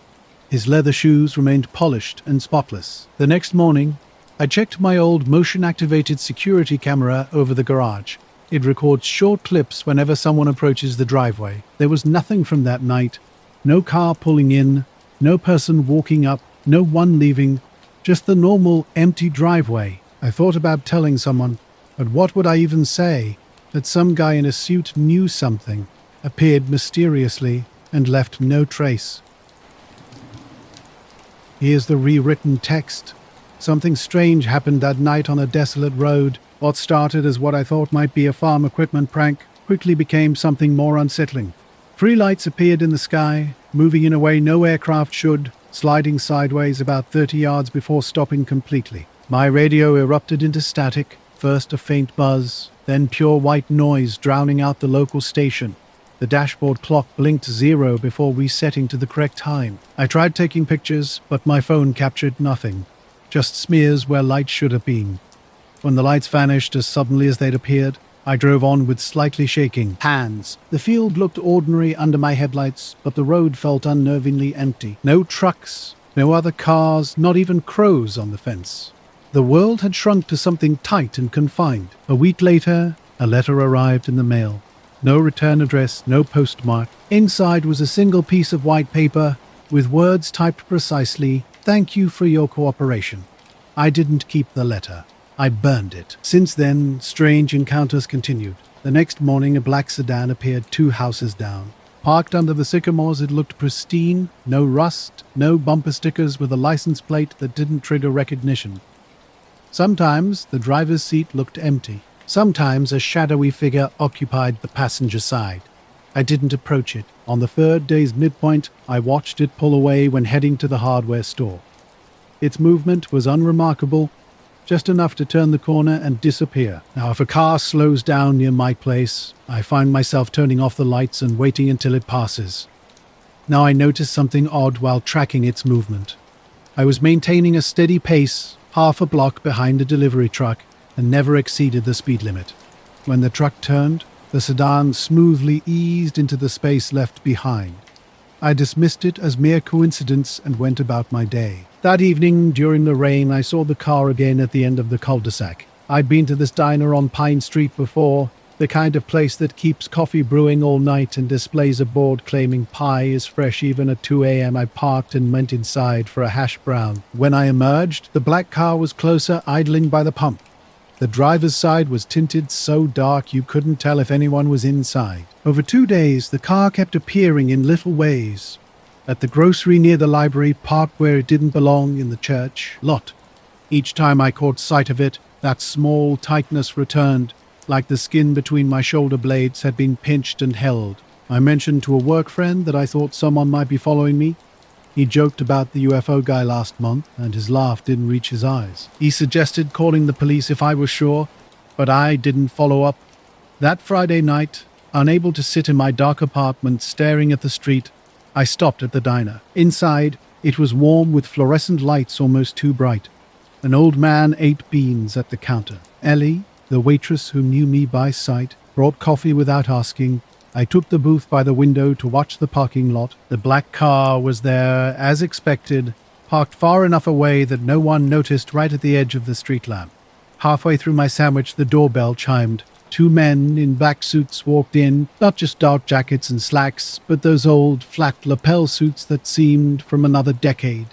Plain white shirts, dark ties, clean shoes. They moved with purpose, taking brisk, economical steps that wasted no motion. One had ash-colored hair combed straight back. The other had a crease at the corner of his mouth like he didn't mind saying uncomfortable things. Both had that placid city look, people get after a long day inside. They came straight to my booth. "Excuse me," the taller one said flatly. "Are you feeling well since the event?" For a moment I thought he was joking. I responded, "What event?" as if I didn't know what he meant. I didn't tell anyone about the lights, not even Ellie. The atmosphere in the diner shifted as two men approached my table. One was tall, with eyes unnervingly calm and unblinking. The other blinked, but it seemed calculated, deliberate. A faint scent of aftershave and rain surrounded them, and the air grew colder. I laughed nervously. That uncomfortable chuckle people make when uncertainty takes hold. "The lights over Miller's Field," I said, my voice barely a whisper. I didn't elaborate. Saying it out loud might make it real. "Good," the tall man responded, his words clipped like bullet points. "Continue your routine. Avoid sharing details. Keep your frequency normal. We will monitor." "Monitor?" I asked, my voice sounding strange even to my own ears. The diner had gone completely silent. An old man's fork hung suspended mid-air. Ellie stared down at the register, her order pad forgotten. The shorter man placed a finger on the table as if marking an invisible boundary. "We are checking for adverse effects," he said. "You reported no auditory disturbances." They glanced at me, then simultaneously tilted their heads at the exact same angle. Their smiles, the tall one's smile that didn't reach his eyes, the shorter one's precisely matching expression, were identical. "I haven't said anything," I said sharply. "Good." They responded in unison. The tall one added, "Keep to your schedule, maintain social contacts, do not conduct experiments."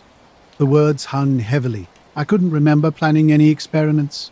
As a courier, I wasn't someone who set up cameras in fields. Their language was clinical, like a nurse checking medication compliance. These weren't police or local officials. This wasn't a routine checkup. Around me, the diner's atmosphere had transformed. The old man lowered his fork. A woman by the pie case turned pale.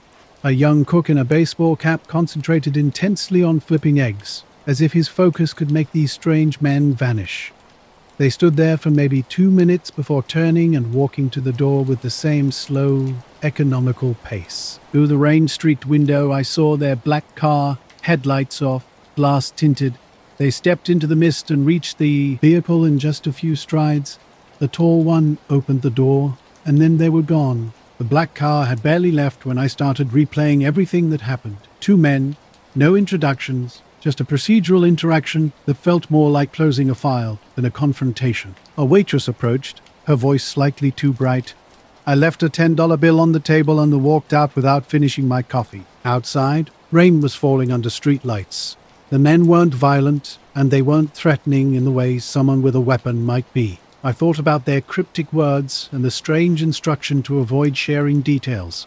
That night, every light in my apartment stayed on. I stared at the door, half expecting a soft knock or the squeak of tires. The water by my bed tasted metallic. Sleep came in fragments. I started waking earlier than usual as if anticipating an unscheduled appointment. The black car appeared less frequently, but when it did, I felt a sense of impending something in my gut, like a countdown approaching 0. I glimpsed the men once more at a gas station reflected in pumped glass. Black suits, pale faces moving past. They didn't approach. They didn't need to. Their presence was the message. I haven't told the police. I shared the story with Aaron, who writes obituaries and turns everything into a potential joke. He suggested ignoring it, treating it like a weird couple of nights. Interestingly, his lack of detailed questions made me share more. The next day, he recommended writing everything down.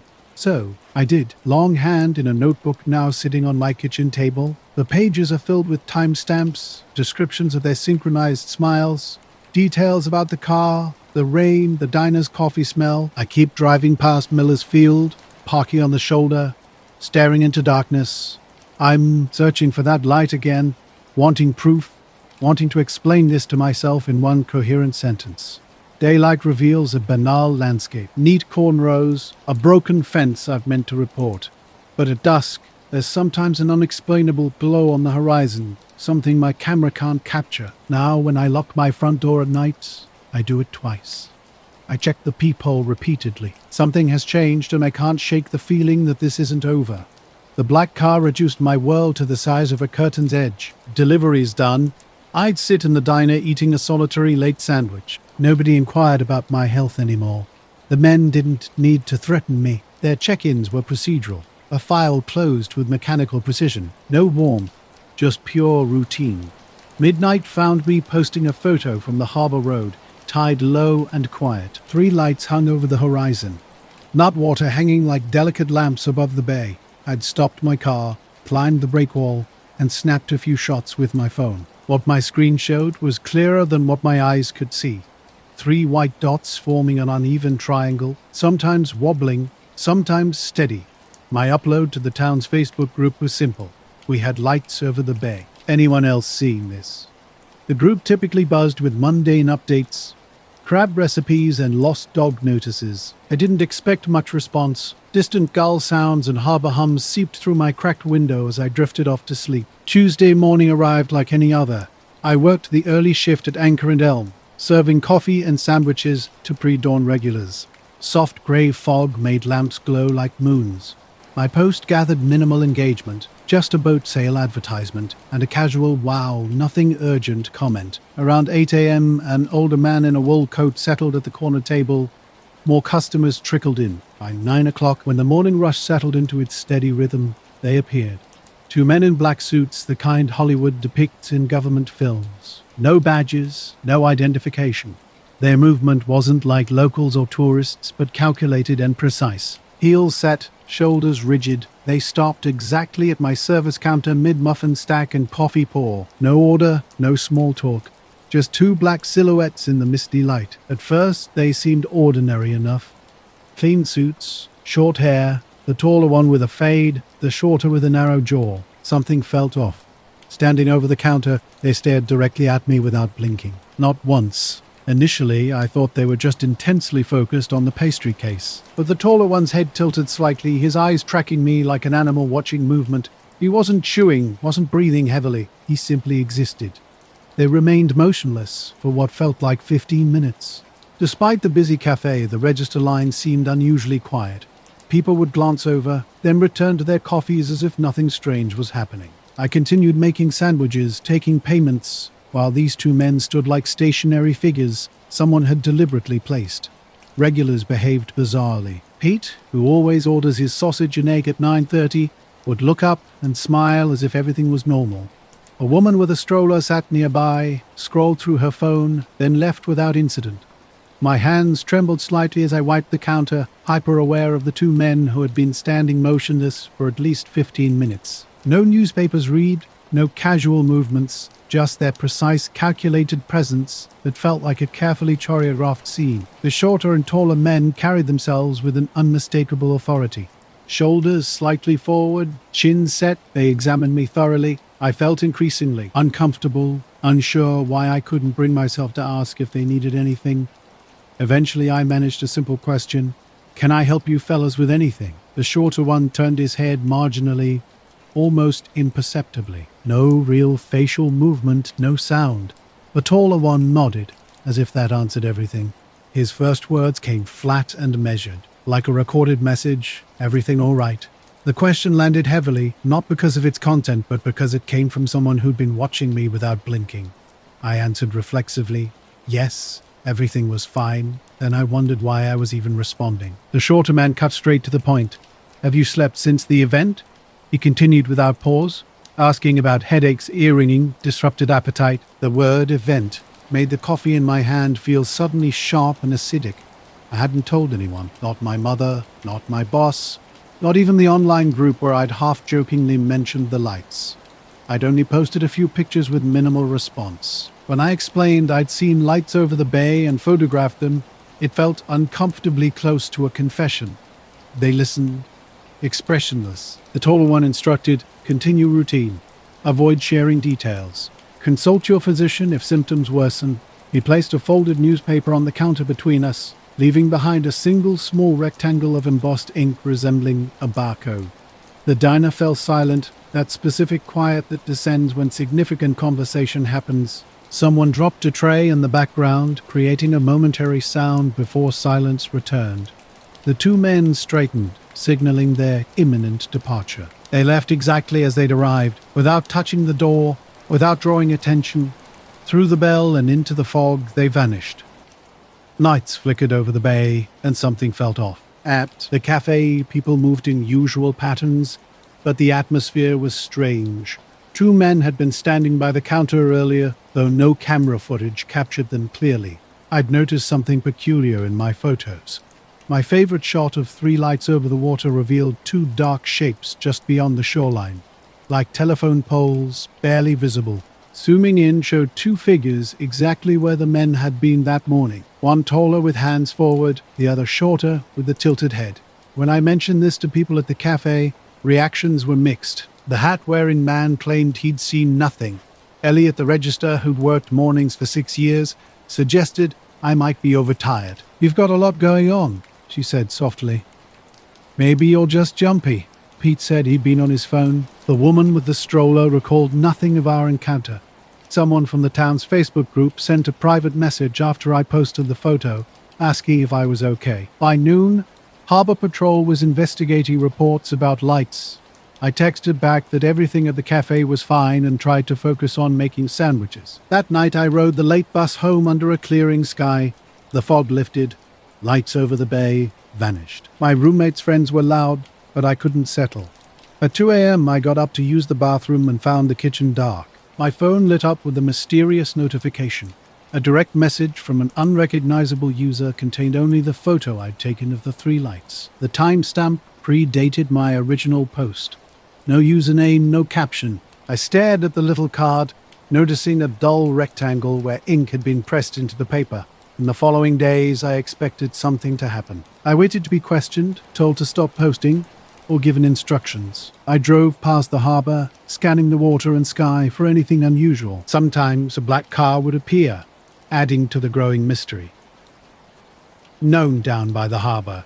Something felt off when I looked twice. My phone would glitch, freezing the camera app and showing a still from earlier, like I was stuck on yesterday. The cafe's security system logged a temporary fault during a 10-second stretch at 9:15 where the video feed pixelated and returned without audio. We replaced the cable, and nothing else happened. When I brought up the lights, people at the shop changed the subject and joked about late-night lighthouse spotting, passing me a bite of muffin. Later that week, I checked the Facebook thread and found the original post had been taken down. A moderator sent me a private note explaining that posts sometimes get flagged and removed. No one else remembered seeing the two women in the shop. The wall camera footage just showed people moving, talking, and steaming milk. The supposed tableau of two women in black didn't appear except in my photo. I went home each night and locked the door, sleeping with the light on because it felt like the reasonable thing to do. The two women didn't come back. Lights over the bay were reported here and there for a couple weeks. Then, nobody talked about them anymore. My photos sat in my camera roll, a small piece of evidence that looked like a trick. I stopped posting to that group and told my roommate a toned-down version. I had a weird morning, that was all. Sometimes, while washing dishes, I would find myself watching the street long after everyone else had gone to bed. When the fog came in off the water, I'd step outside, breathe the cold damp, and check how the light hit the harbor, just in case. There was nothing dramatic, no knock at my door, no late-night visits from suits, just the regular world. My manager joked that maybe the city needed me to be their official weather reporter. I laughed and went back to work, keeping on pouring coffee. Outwardly, nothing changed. I kept counting days and maintaining my routines, but internally something was different. I knew a shape the way you know the shape of a bruise. It wasn't obvious at first, but you can't unknow it. The two women had lingered by the counter, asked their questions without really asking, and left as if they had never been there at all. I kept the photo on my phone. Every so often I open it and stare at the background until the image blurs, hoping for some answer to step out of the grey. And here's the rewritten text. My grandparents' land stretches across 3 fields with an old red barn and a row of sagging cottonwoods. Nothing remarkable, just our quiet home. That night, the July heat hung thick and heavy. Rex, our lab, wandered near the back porch while I lit the last mosquito coil. Claire and I had the kitchen window open, desperate for any hint of a breeze. Suddenly, the hen house went completely silent. At first, I suspected a fox might be prowling, but then I noticed something stranger. Every single bird had frozen, like someone hit pause on a video. A slow light began moving across the field, This wasn't like anything we'd seen before. No airplane, no strobes, just a single pale disc hovering low. Carefully watching against the cottonwoods, I could tell it was about the height of telephone poles. It drifted deliberately from the east hedgerow toward the pond, gliding without a sound. Only a faint change in the grass and a cool glow sliding past like a painter's torch revealed its movement. Instinctively, I grabbed my camera. The photos were useless, just washed out dots against blackness. Claire came out in her slippers, leaned on my shoulder and muttered, "What the hell?" Rex sat by the fence, unusually calm, watching with the focused attention dogs get when spotting a kite. We observed the light drift past the pond and over the woodlot, then vanish into darkness like a light being tucked into someone's pocket. We didn't call anyone who would believe us. The sheriff would probably laugh us off. Strange things kept happening afterward. The next morning, my pickup's battery was dead, though I'd left no lights on. At noon, my radio caught a split second of static odd, since reception is usually perfect.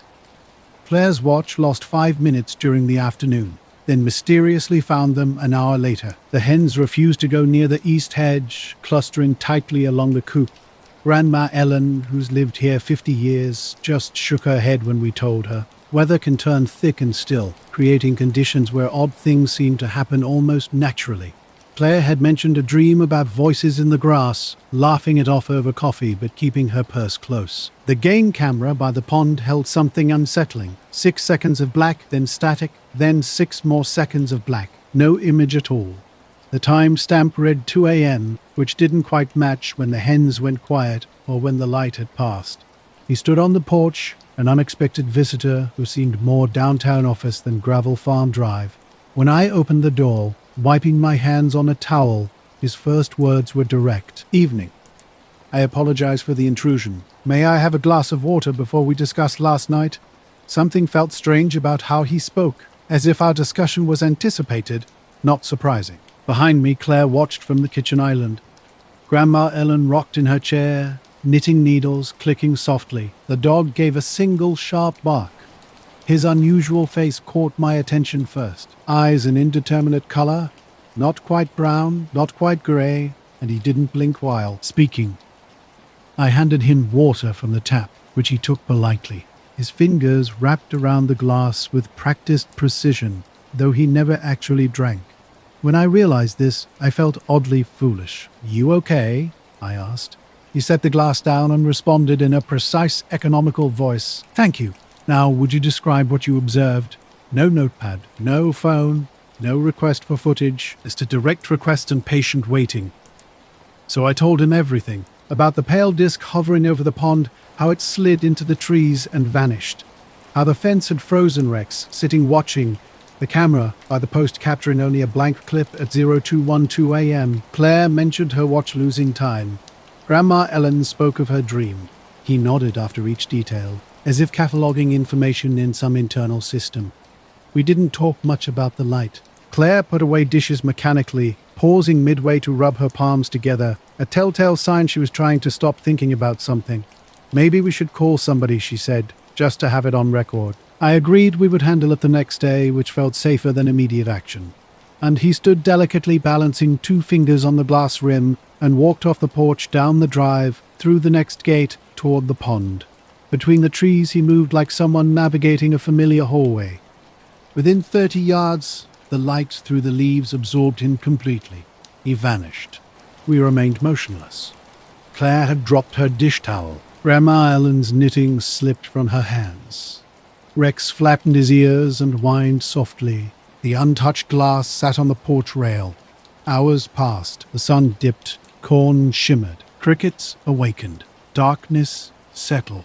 Claire went to get a glass and poured it down the sink. Nothing remained. No drops spilled or evaporated as might happen with an open container on a breezy summer day.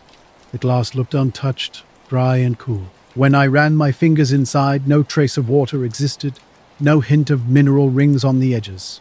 Walking the path to the gate revealed no disturbance. The grass stood undisturbed with no footprints suggesting anyone had been here. That night we sat with closed windows and the porch light on, sleep coming fitfully. We knew farms, knew coyotes and storms, understood the small dangers that roam fields, but this felt different. Mornings brought strange occurrences. The coupe door would be shut, though I'd left it open. My pickup's tailgate would be locked when I'd left it down. At noon, the shop radio cut to static for 2 seconds, regardless of station. Grandma Ellen started leaving her porch light on until I asked her to stop. I kept the hens close to the yard and let Bren sleep better. The suited man never returned. No car ever parked on the road that might match him or his description. The glass remained suspicious until I finally tucked it away in the cupboard with other dishes, trying to treat it like something ordinary.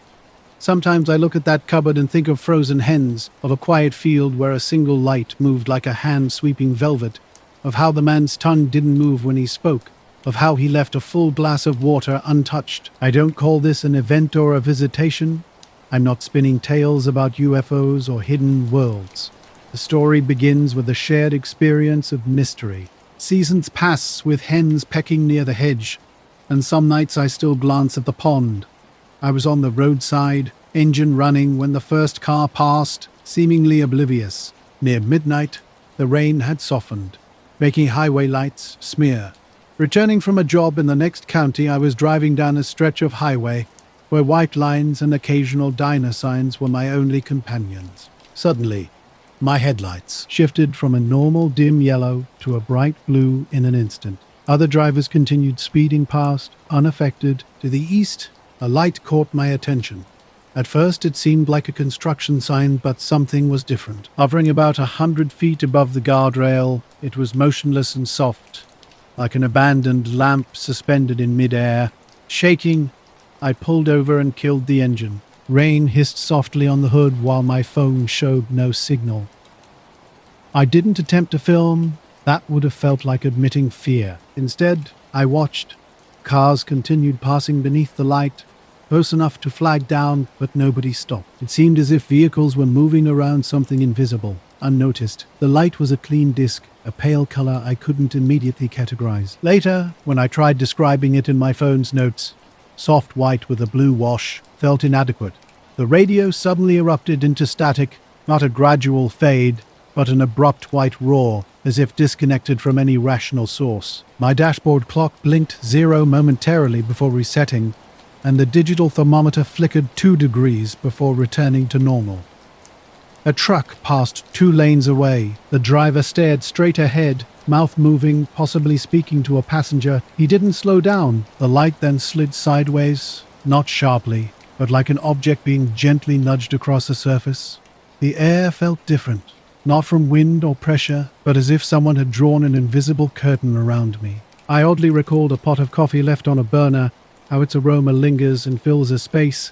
I pulled up to the pump, needing gas and a moment to process what I'd just witnessed. This is how mysteries find us, unexpected, unexplained, leaving us with more questions than answers. Not coffee after a strange night on the highway. The gas station felt like my only shelter from the eerie stillness I just experienced.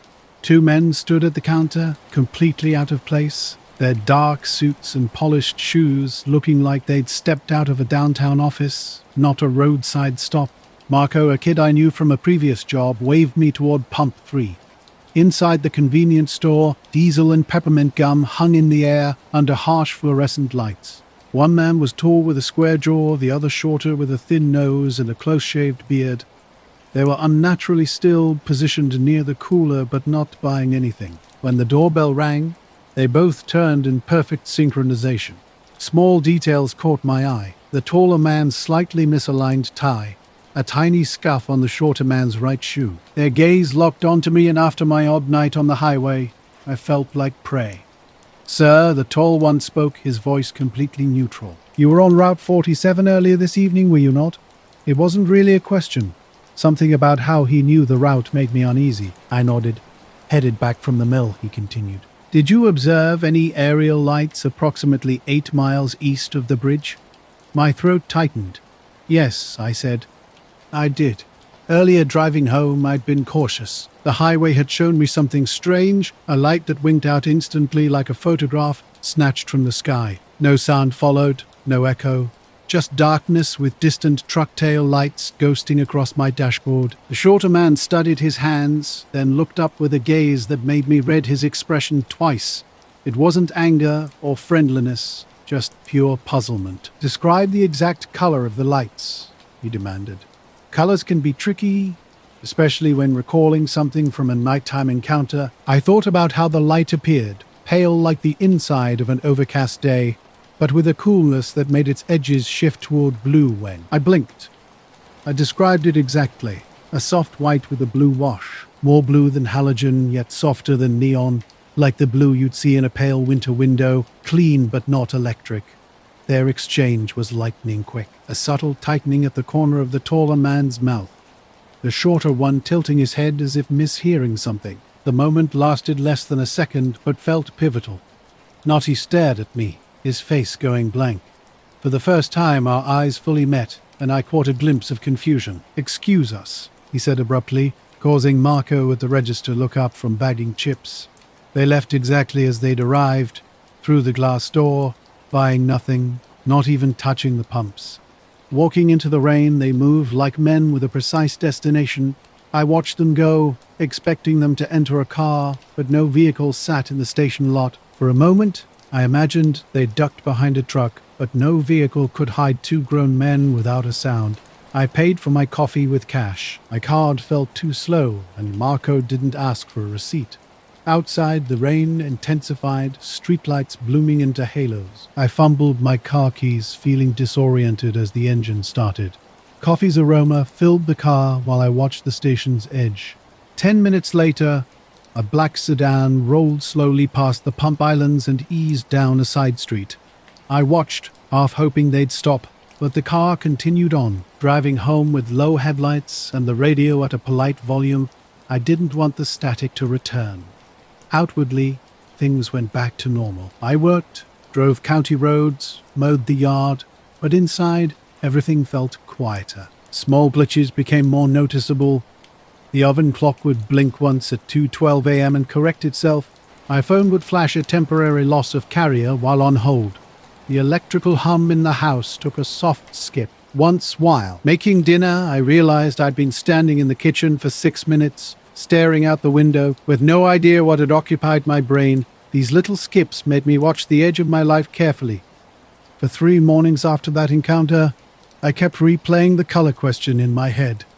It was logically an odd thing to ask. People who study lights might want exit data or wavelengths, but an anonymous citizen asking about a shade of blue, that's something a journalist might bring up. Not two men in suits at a gas station.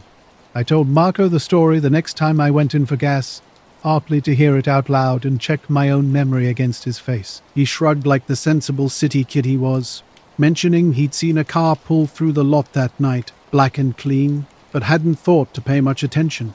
He didn't remember 2 men at the counter. Maybe they were just some weirdos. When we went to Clear Pond for a weekend trip, the 5 of us, me, Alex, Maya, Brent, Lena and Omar, set up a couple of tents on the ridge above the water and built a fire pit down by the shore. It had rained in the afternoon, and then the clouds thinned enough to leave that bright, hard summer sky that comes with low humidity. We'd eaten hot dogs, thrown a frisbee that kept getting blown off course, and then sat in a ring around the fire with our headlamp beams off, just listening. Around 11 o'clock, when the bugs had gone quiet and Brent was telling a story about a raccoon in his neighbor's trash, things felt a little smaller and slower than usual. You notice the cadence of the night when you're not in a city. The frogs across the water had their own rhythm. The fire crackled. Then Maya, leaning back on her elbows with her face turned toward the lake, said, "Hey, do you see that?" At first, I thought she meant the moon, that the moon was where it always was. About 100 yards out over the pond, there were 3 pale lights, not very bright, hanging maybe 20 feet above the surface. They moved together slowly, like someone had 3 lanterns on cables and was walking them across the water, except there was no boat, no rope, no sound. They drifted a little, paused, then slid sideways in perfect unison. A week later, walking to the car, I noticed a small folded scrap of paper on the bumper of a pickup across the lot. I picked it up. It was a receipt from the gas station printed at 11:43 p.m. The timestamp matched the hour of the lights. On the back of the receipt, someone had scrawled in neat block letters, color, and beneath it, a single letter B. I folded the paper into my pocket and drove home. I thought about calling someone to say what I had seen. The county office, the local paper, a blog, but every time I tried to form the call in my mouth, it sounded like a small private thing, like gossip you tell over the fence. When I did tell one friend, Cassia, she listened and said, "You were precise. Good. Keep it that way." She's a nurse, and she still sounded like she wanted to advise. But the suit's getting coffee, he said, and I sounded like he was guessing more than remembering. I suppose what lingered afterward wasn't the men's question or the look they exchanged. Here's the rewritten text. Our camping trip felt different after that night. 5 of us sat around the fire, marshmallow sticks forgotten, staring at something we couldn't explain. Lights flickered in the distance, unlike anything we'd seen before. Marco kept the coffee warm while we tried to make sense of what we'd witnessed. The highway continued its steady stream of traffic, indifferent to our confusion. Lena suggested they might be drone hobbyists from weekend campers near the inlet, but none of our theories seemed to fit. The lights behaved strangely. They didn't flicker like LEDs or blink like navigation markers. More peculiar was how undisturbed the surrounding nature remained. Frogs kept up their chorus, ducks didn't fly. Not a single wave stirred. After 20 minutes, the lights faded as if someone was slowly turning down a dimmer switch. We lingered, half expecting them to reappear. Conversation dissolved into hesitant fragments. Exhaustion crept in, and we retreated to our tents, following our usual routine, brushing teeth, setting boat launch alarms, checking the cooler. Sleep came fitfully that night. Lena woke once, convinced someone was walking around the perimeter. Her headlamp revealed nothing. Morning brought nervous laughter about potentially calling the local paper with the mysterious lights over Clear Pond story. Breakfast and coffee felt more pressing. While packing, we noticed a dark, unmarked sedan pulling up just after sunrise. Something felt off. People don't typically arrive at 8 to observe a campsite. 2 men in suits emerged, not cheap city attire, but formal, crisp, with neat ties and clean shoes. They approached slowly, deliberately. "Morning," said the taller man in a flat, neutral tone. I kept the memory folded away, like a receipt forgotten in a glove compartment. Eventually, I threw it out while moving a box of path maps. The memory of that night hangs differently than other odd things, less like a movie and more like a small, missing tile in the floor you notice when walking into a room. Their reaction surprised me not because of my honesty, but in a way that had nothing to do with what I said. When I described the blue as a pale, clean winter blue, their brief confusion felt like a keyed mismatch. No threat, no alarm, just the expression you get when a script you've recited 100 times breaks on the wrong page. They never came back. The station stayed open. The highway continued carrying its careless traffic. I pulled out my phone and snapped a few pictures. The camera couldn't capture it properly, just white smears, but the screen showed something, and seeing it there made it feel more real somehow. 2 men approached us with an unusual stillness, their demeanor precise and unnerving. They spoke directly, without introduction, focused solely on what we had witnessed over Clear Pond the previous night. No phones, no notepads, just intense observation. "Describe exactly what you saw," they instructed, interrupting any attempt to offer explanations. We complied, detailing our encounter meticulously. 3 lights hovering about 20 feet above the water, moving together silently. No sound, no typical explanation. Their questions probed specific details. Electronics acted strangely during the event. Ren heard a high-pitched ringing. Lena's phone switched on and off while trying to photograph the lights. Maya's pocket compass spun erratically. Our camera photos were just smudged dots, video files glitchy and distorted. To each revelation, they nodded silently. When we pressed about their identity, they offered only a cryptic response. Routine follow-up. Their appearance was unsettling. Skin untouched by wind, dark eyes that didn't blink normally. Aya whispered these observations to Omar, who acknowledged them reluctantly. They were particularly interested in who else knew about our observation. Had we shared anything on social media? I'd posted one photo on a local community page. Lena had mentioned it to someone. Their interest seemed carefully calculated. At the ranger station, 2 strangers in black suits continued their matter-of-fact questioning. The shorter man requested our names, waiting expectantly without reaching for any recording device. We introduced ourselves, myself, Maya, Bren, Lena, and about the entire encounter. We were at the campsite when the encounter happened. 2 men approached us, one shorter, one taller, When someone asked if they had names, the shorter man responded tersely that names weren't necessary. His companion added coldly they had necessary identifiers, his tiny smile not reaching his eyes. Without warning, they turned and walked directly into the woods from the path, moving as if through a hallway. Their movement was impossibly smooth. We watched, stunned, as the morning light seemed to absorb their figures completely. They vanished through the trees, leaving no trace, no rustling leaves, no broken branches, just a sudden absence. Lena broke our shocked silence, asking where'd they go. We realized they had completely disappeared.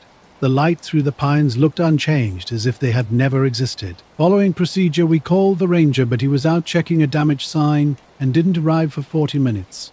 When he finally came and we described the encounter, he nodded slowly, took our names, and made a note in his book. Later, when he drove to check the trail cameras, there was nothing, no record, no evidence of the mysterious visitors. The empty grassy path and tree stretch looked completely still. Our car stood alone at the camp entrance, with no other vehicles in sight. No footprints marked the soft ground where the men had been, and the mud near the boat launch bore only our tracks. We packed up faster than planned. Nobody felt like fishing or swimming after that strange encounter. Ren said the air seemed too thin, like you suddenly became aware of your own breathing. Maya laughed at small jokes that weren't really funny, her face pale. Lena kept rubbing her eyes, saying something about the man's coffee-colored eyes made her skin crawl. Omar drove in silence, his hands gripping the steering wheel tightly. We didn't stop until we passed the town signs, the highway swallowing the sound of our tires. Back home, I reviewed the photos again. One picture I thought captured the lights best showed a thin grey line near the tree line, a brief glimpse of the taller man's shoulder. Blown up, it was just grainy shadows. Nothing definitive. Maya's phone had a similar smudge. Ren mentioned his camera had corrupted the last 2 files. Lena claimed her compass had spun oddly for 15 minutes after leaving the site. Not knowing what to make of it, I posted in the local group thread using our real names. We returned to our normal lives after that day. Work, apartments, grocery stores, bus stops. The 2 men who asked precise questions had simply walked into the trees and vanished without leaving any trace. No official call came, and no local police responded. The ranger from the Division of Natural Lands had dropped off a business card saying he'd check county dispatch about any missing person reports. People were talking, wanting an official record instead of rumors. Some reported seeing strange lights in the days before. Others suggested LED kites, and one comment warned people like us against camping alone. A woman who writes a bird-watching column had asked to interview us, but never followed up.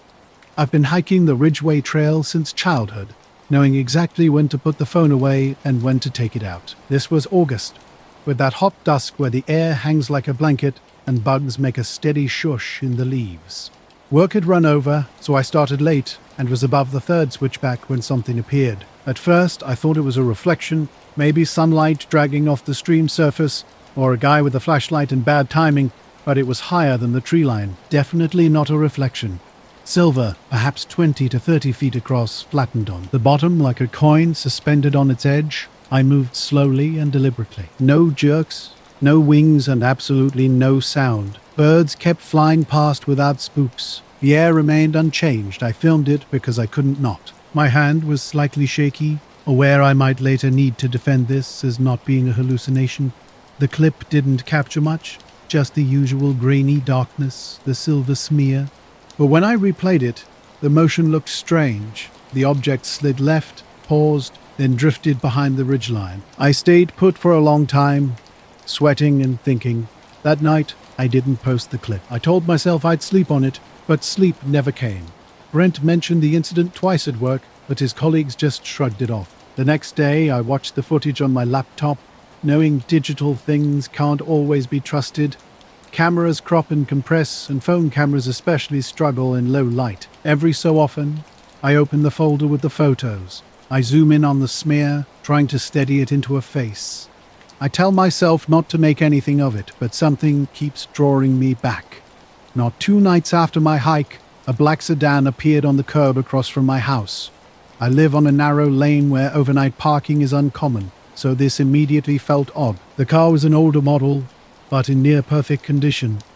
Its windows were heavily tinted, headlights off with no engine noise. The lane smelled of cut grass and warm asphalt. At exactly 2:13 a.m., which I confirmed on my phone, the vehicle sat motionless. My dog Gus, usually sound asleep, got up and padded to the door. He sat silently staring out the window in a way that felt like a warning. Gus isn't skittish, so his behavior seemed significant. When the car finally left, it moved slowly and quietly, rolling away and disappearing at the first intersection as if deliberately avoiding attention. For a week, the sedan appeared at the same time and place, like a precise ritual. I tried catching someone getting out, even stepping into the backyard in my shorts and flip-flops, calling out toward the lane. My voice sounded silly against the quiet stillness. The car remained unmoved. Once I thought I saw a silhouette on the passenger side, someone leaning forward, but when I blinked, it vanished. The sedan had been parked at the same time each night, 2:13 a.m. that evening. While sitting at the kitchen table with a clip-on loop, strange things started happening. My wall clock slipped a minute forward, which I initially dismissed as a quirk of a cheap timepiece. Then my bedside alarm phone blinked 2:13 a.m., even though I turned it off. When I nudged it, the display corrected itself. These tiny incidents made me notice my surroundings differently. I began observing how light hit the windows, almost searching for hidden seams. The men in suits were polite. They asked us to recount our observations without writing anything down. They said names weren't necessary. They walked into the woods and stopped being visible. That's what happened. I drove home. I called the number on the ranger's card once to ask if anything had turned up. Left a message. They never returned.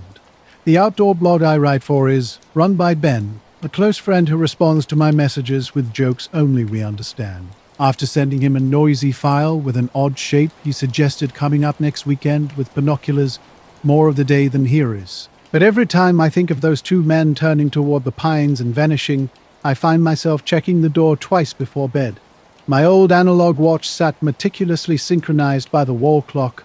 I'd set up strategies to understand the unnerving routine that was developing. The cheap motion camera aimed at the street, went up on the porch, and I'd leave. The hallway light on with blinds open. Some nights, I'd sit in my car with the engine running, radio low, watching and waiting. Each night brought new theories.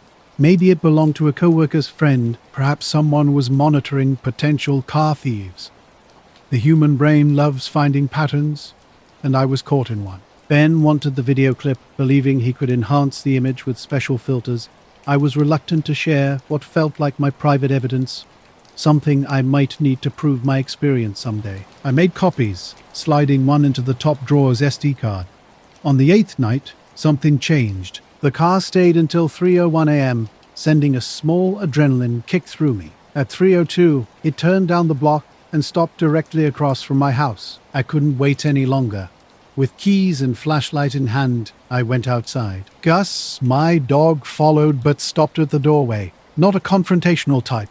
The car's windows were black, its license plate seemingly ordinary. But when my flashlight hit it, the digits blurred into indistinct shapes. Feeling exposed, I called out, "Hey!" with forced assertiveness. Silence hung in the air.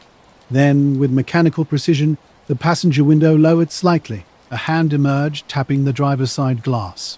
A gesture so calculated it seemed almost rhythmic. No sound, no movement, just the car idling with an unnerving radioactive patience. I stood waiting for some human reaction, for footsteps, for a phone's buzz. Nothing came. The car's interior was a dark cave around me. For the next 2 days, the vehicle remained parked, with Gus silently watching from the window without making a sound. Ben arrived the following weekend, bringing large binoculars and a skeptical expression. He spent an afternoon on my roof, advising me to calm down and take practical steps if I felt followed. That night, I spotted the by sedan again and called 911. The dispatcher explained that, without a clear threat, there wasn't much they could do. I felt both ridiculous and strangely safe enough to be dismissed. Strange occurrences began to accumulate. My phone, normally charging perfectly on the nightstand, displayed only a black screen. Not Empty Street held a strange void, a black rectangle about a meter wide, exactly where a car had been. Frame-by-frame analysis revealed nothing unusual. In one instant, the street existed. The next a column of emptiness appeared, then the street returned.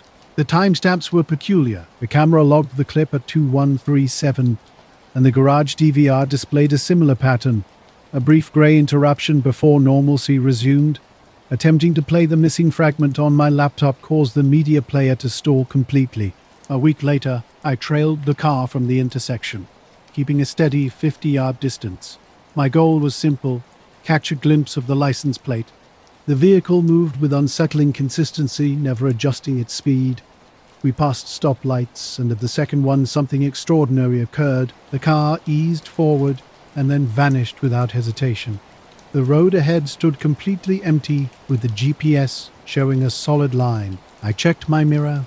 No brake lights. I honked like an idiot for a moment.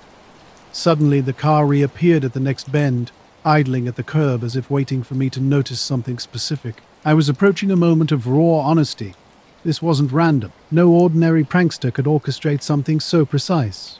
Then they came to the door. It was a Tuesday. Rain fell like the world was being thoroughly rinsed. Gus wagged his tail but remained silent when the knock came. The digital clock on my microwave flickered awake at 2:13 a.m. right as the knocking started. 3 precise, measured raps on the front step. When I opened the door, 2 men stood in the darkness, their black umbrellas folded like swords, long black coats draped over well-tailored suits. They were nothing like typical late-night visitors. Clean shoes, simple faces neither young nor old, with neutral expressions that made their eyes seem just a bit too intent.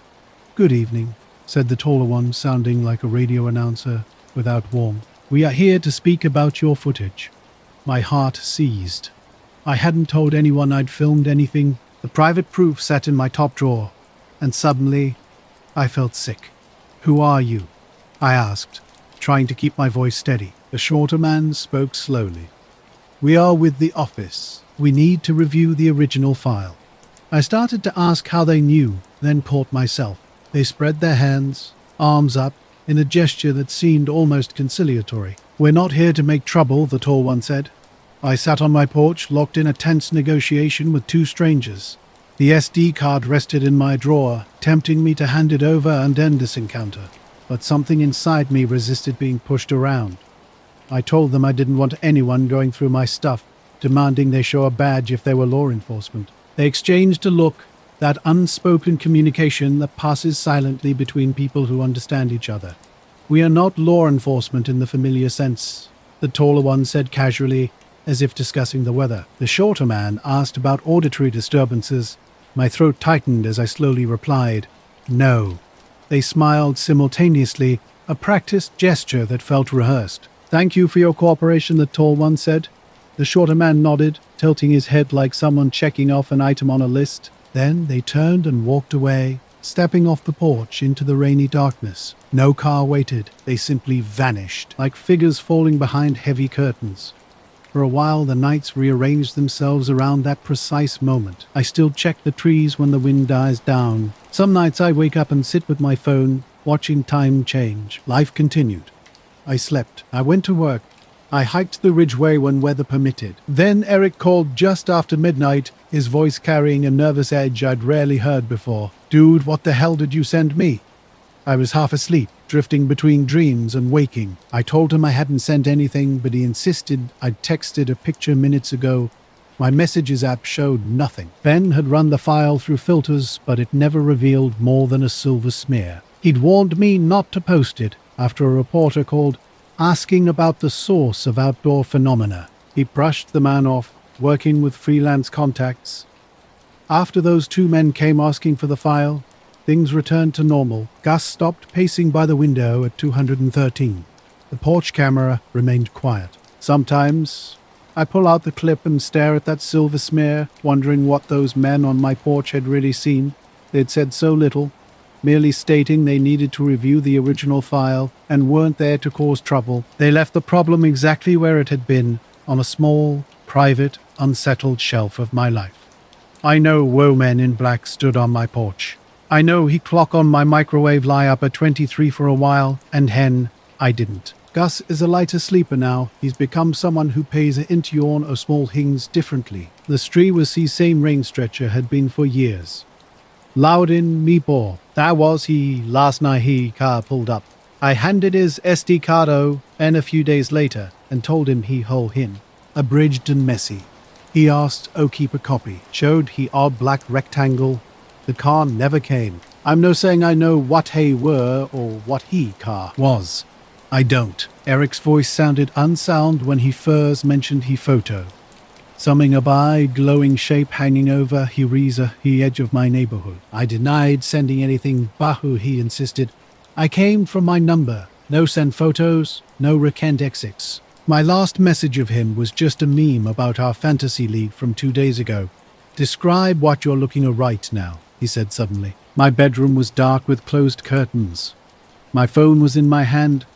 When I swiped off my gallery, nothing new appeared. The last picture was from a previous weekend. Eric exhaled sharply and said he'd sent he image back of me. The incoming photo made my stomach tighten. I looked like he woods, he edge of my street, pine and bare oak silhouettes, power lines sloping overhead. And just above he rees a pale, glowing shape no bright like a spotlight, but hazy and diffuse like a jellyfish life from within. The glow seemed a blend with he night, creating an indistinct boundary. I'd never seen anything like it. Where did you wish? I whispered. From you, Eric responded. I literally says it's from you. Neither of us spoke for a moment. He suggested my phone might have been hacked, but his words lacked conviction. I slid off he bed and crossed of he window, peeking rough he hin bar of street lie.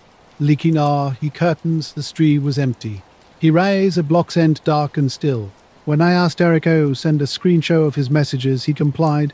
The IMS stamp matched the moment of his call, showing my name and he mysterious photo. I'm coming over, he said abruptly. I protested, but he was resolute. The line went dead. I remained a he window watching he street. No cars were visible. My eyes kept returning his strange photograph, its unsacked lying glow lingering in my mind. The park entrance was a familiar sight. That slight uphill angle I knew from the sidewalk at the block's end. My phone's camera app captured minimal details.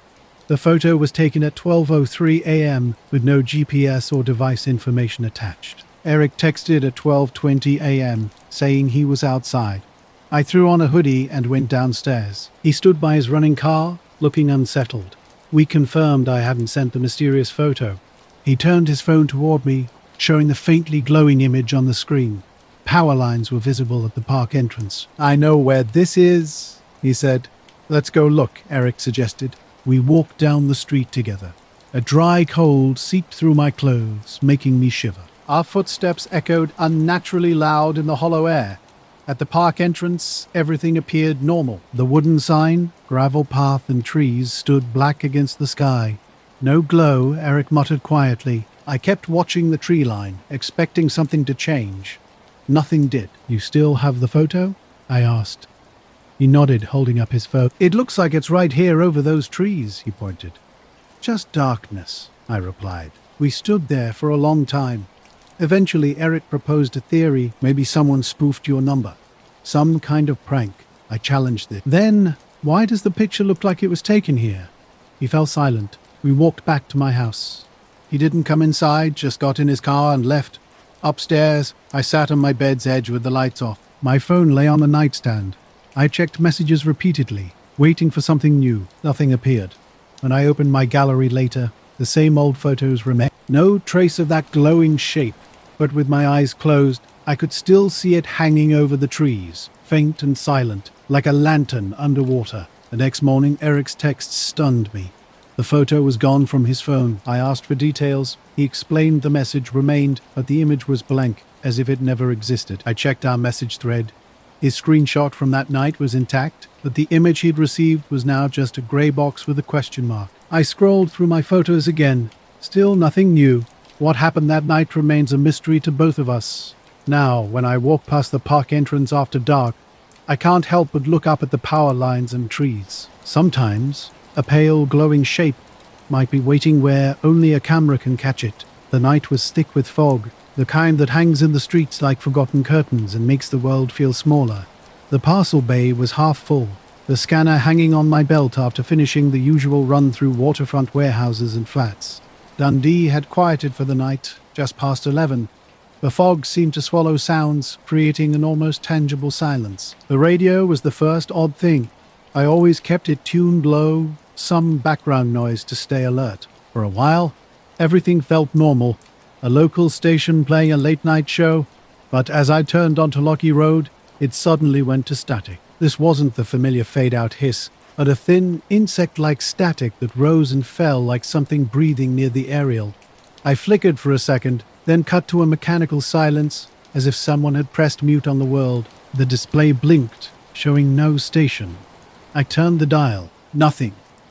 Then it returned, another thin static sweep before falling silent again. This wasn't a regular broken connection, but more like a hesitation in the air. I told myself it was just interference from old buildings or the van's aging wiring. Saying it out loud made it feel less like my imagination was playing tricks. That's what I kept telling myself for the first 5 minutes. The fog made everything anonymous.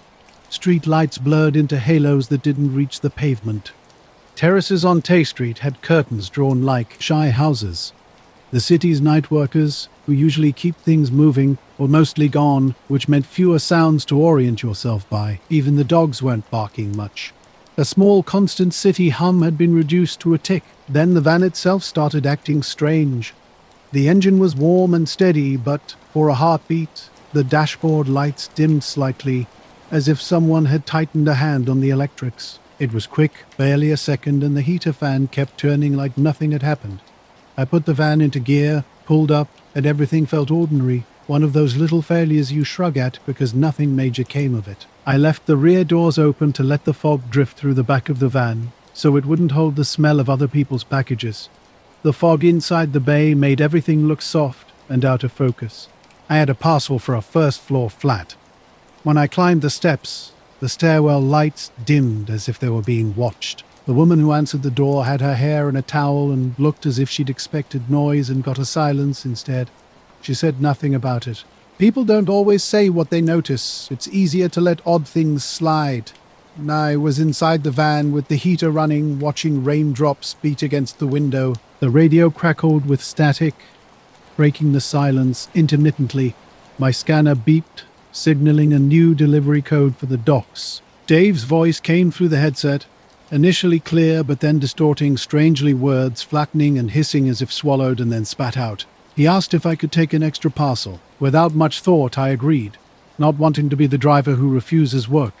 The call dropped and the headset showed no signal, though it recovered within seconds. Driving toward the docks along familiar routes, I noticed the fog growing denser. As I approached the river, an unusual smell caught my attention, a faint, metallic tang with a hint of sweetness, like forgotten pennies left to oxidize. It reminded me of old hospitals and preserved specimens. I dismissed the thought as ridiculous, but the scent persisted around the blighted warehouses. Suddenly, the fog thinned momentarily, revealing a pale light hovering above the rooftops. This was the third odd occurrence that felt more substantial than a technical glitch. It wasn't a street light or lamp, but a soft white glow about the size of a slow-moving cloud pocket, level with the terrace roofs. Motionless, it hung like a misplaced lantern. I pulled over partly out of curiosity, partly to avoid looking foolish in traffic. Though there were no other vehicles around, the glow remained, a strange beacon over the rows of houses. No sound emerged from its position. The fog hung low, the city seemed muted with dark roofs and sealed windows, surrounded by an inexplicable luminescence. Then, without warning, a light shot upward through the fog so quickly it made my stomach lurch. It pierced straight up like an invisible wand, cutting a clear path through the mist before vanishing into the cloud layer. No sound accompanied this movement, no wind stirred. Suddenly, the radio cleared. Dave's voice returned, asking about my parking spot. I answered briefly. He mentioned losing my signal momentarily, with my GPS showing my location. No connection. I stopped in a place with no connection. The transition felt oddly smooth, one moment disrupted, the next perfectly normal. My hands trembled, though I told myself it was just nerves. I completed my deliveries, gripping the wheel tightly, as the city slowly hummed back to life. Small things felt off kilter. The dash clock jumped 30 seconds before settling. My nearly dead phone now showed a full battery. The delivery scanner revealed a missed scan I later found in the van. A route normally taking 15 minutes stretched to 17. These little irregularities were minor on paper, but they left a strange metallic taste. A pub door slammed somewhere. A taxi rolled past. I stopped at a late-night van for coffee where two guys were laughing about a football match. They hadn't seen anything in the fog, or if they had, they weren't talking. People often choose silence during strange moments, preferring to compare notes later. At the depot, I tried discussing it with Kenny, who parks next to me. He just shrugged, saying, "The fog plays tricks when you're tired," and maybe he was right. Exhaustion can certainly rearrange reality. I had a conversation about the pale light, and he told me about rumors of drone tests along the coast. His tone carried both a story and a hint of something more. By the time I left the depot, the fog had thinned, transforming into a mist that would dissolve by morning. I drove home with the stereo low, listening to the same cheeky presenter. An old man at the streetlights waved, and I waved back. His expression held that familiar look people get when waiting for someone to return home. Inside, I sat in the kitchen, with the kettle steaming, staring at the circle of condensation on the window where the street lamp cast a faint halo. I didn't share everything with my partner, just the parts that sounded reasonable. A radio with intermittent signals, odd battery readings, a bright light in the fog that suddenly appeared. She made tea and nodded in that way she does when my work takes on an unusual tone. She asked if I was okay, and I assured her I was. The truth lingered in my thoughts. How quickly the light vanished in the preceding silence. The radio's sudden clarity stood out as the most reliable detail amid a night of strange occurrences. Later, I reviewed the dashcam footage. Fog, the van, the street, and in one frame, a pale blur rising. The replay seemed choppy, with the blur appearing and disappearing between frames. Static interrupted the audio. Sleep came fitfully that night. At dawn I awoke to rain, with children playing outside, and the city humming its usual morning rhythms. Fog lingered in small puddles, and damp scents hung on washing lines. As the next day unfolded normally, bright roads welcomed holiday travelers and buses followed their usual routes. During quiet moments, like filling the kettle on grey evenings, I find myself listening for subtle, underlying sounds. Silence mostly prevails, though occasionally, out of habit, I glance at the rooftops. The memory sits like an unlabeled object in a drawer, precise enough to feel real, yet too elusive to fully grasp. I was approaching the final stretch of the Farmington night flight, clear skies overhead, and a slender moon hanging. Night has a way of making you contemplate how small everything seems.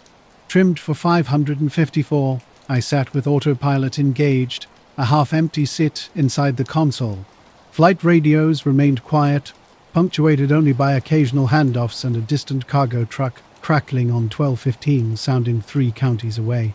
This was a routine leg I'd flown countless times before. Out the left window, something moved into the landing lights cone. At first, I mistook it for a star, but it wasn't. Too close. Positioned about the same angle off the nose as the wingtip, maybe 5 or 6 miles to the left, and seemingly at our exact altitude. No blinking, no navigation lights, no strobes, just a dark, hard edge against the sky, the kind of shape that seems to absorb starlight. Initially, I rationalized it as unexpected traffic, maybe an unlisted crop duster or banner tow. I checked the transponder, toggled to ident, and listened for any TCAS warnings. Nothing. The EFI showed the usual blank space where traffic would display. My transponder was transmitting and the ADSB was showing earlier heard traffic. The equipment appeared functional, yet this object held its position relative to us like it belonged in the same airspace. I called Center Cessna 7K, visual traffic. Left 2 o'clock, same altitude, same intentions. The response came back clear and practiced. 7K QH Center. Roger, we show no primary or secondary target in your area. Maintain present heading and altitude. No target. I double-checked the heading, glanced at the GPS track, and looked out the window again. The object had matched my ground track and speed, not perfectly aligned like 2 planes occasionally fly side by side, but keeping pace as if glued together. I disengaged the autopilot and moved the yoke to feel the motion. My velocity vector guided me as I banked left 3 to get for a better look. Suddenly, the aircraft behaved in a way that defied description. I wasn't turning or banking, I was rolling as if gravity had loosened its grip. The rotation happened on a sideways axis with a slow, lazy motion completely unlike any typical airplane movement. Then it slid laterally opposite my bank, moving with an almost water-like fluidity, no acceleration, no plume, no wake. We moved like dance partners following an unspoken, complex choreography. Everything seemed normal until something unusual caught my attention. My radio contact with center remained steady despite the growing tension inside me. Traffic appeared perfectly parallel, moving westward. After a moment of static, the controller responded. I now understand they were scanning their scope for primary returns. Their response was clear, no targets, no interference detected, yet something felt off. I meticulously checked my systems. The headset carried a subtle, precise noise signaling potential issues. I toggled frequencies, checked the squelch, examined the standby, and adjusted the audio panel. Everything functioned normally. PTO heat on, vacuum steady, alternators green. The panel clock blinked momentarily before resuming its routine. Ordinary systems performed ordinary tasks while something extraordinary existed just outside. Grabbing the binoculars from under the glare shield, I noticed they were cold and damp, as if they'd been somewhere unexpectedly chill. Raising them, I saw a shape unlike any typical aircraft. Geometric, not rounded. Its edges appeared matte, refusing to reflect. No landing lights, windows, tail, or propeller blur were visible. This object simply existed, matching my position precisely. When I shifted to view it head-on, it responded by banking right. I carefully maintained airspeed, avoiding unnecessary altitude changes and keeping manual control. The object's movement defied conventional logic. I slid away as if tethered to an invisible string, completing a lazy turn and drifting sideways across the horizon. No noise, no thermal wake accompanied its motion, reminiscent of smoke dispersing in reverse. I contacted approach on the guard channel, reporting my tail number and the visual traffic at my 1 o'clock position, matching my altitude and gliding parallel. Their response was unequivocal. No targets detected in the OM sector. Only my transponder and known traffic appeared on their screens. Note my watch was 5 minutes fast and then corrected itself. The thermostat slid on the console for no reason when I eased back to neutral trim. My phone, set to record, had one file that corrupted into a single unopenable blob. Another file showed only 3 frames of a dark smear, then blackness my phone described as unsupported. Pilots estimate the object was approximately 2 to 3 miles left, same altitude. I watched for 2 minutes as it transformed from a curious puzzle to simply not being there at all. At some point, the silhouette narrowed and brightened like a lens bending light. I thought it might ignite, strobe, or exhaust. Some simple physical reveal. Instead, it tightened into a point with no phase change, no spray, nothing you could point to as a mechanism. It simply winked out. One moment, an indigo cut against the lower sky. The next, gone. No transit across the stars, no streak. The place where it had been was empty, like someone had lifted a bird cage. After that, small things unsettled in the cockpit. I told the controller I had a recording, and they'd mark it in the strip for engineers, but they didn't ask for the file. They only asked if I wanted to divert. I did not. There was nothing to divert, if that made sense. We continued into Farmington like a ship, resuming course after passing an insignificant fog. My hands hovered above the yoke on approach, as if not touching it would be safer. The wind held steady, the runway came up, and the landing was exactly the kind of brightness these instruments train you for. On the ground, I taxied in slow and left the lights on because the cabin still had that odd electric cooling I couldn't explain. I filled out paperwork at the FBO between customers and tried to get someone to look at the files. Maintenance checked my transponder traces, ATC printout, and GPS log.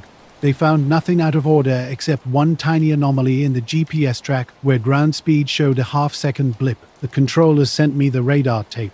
I was clean where we'd been. This sort of thing happens sometimes at night.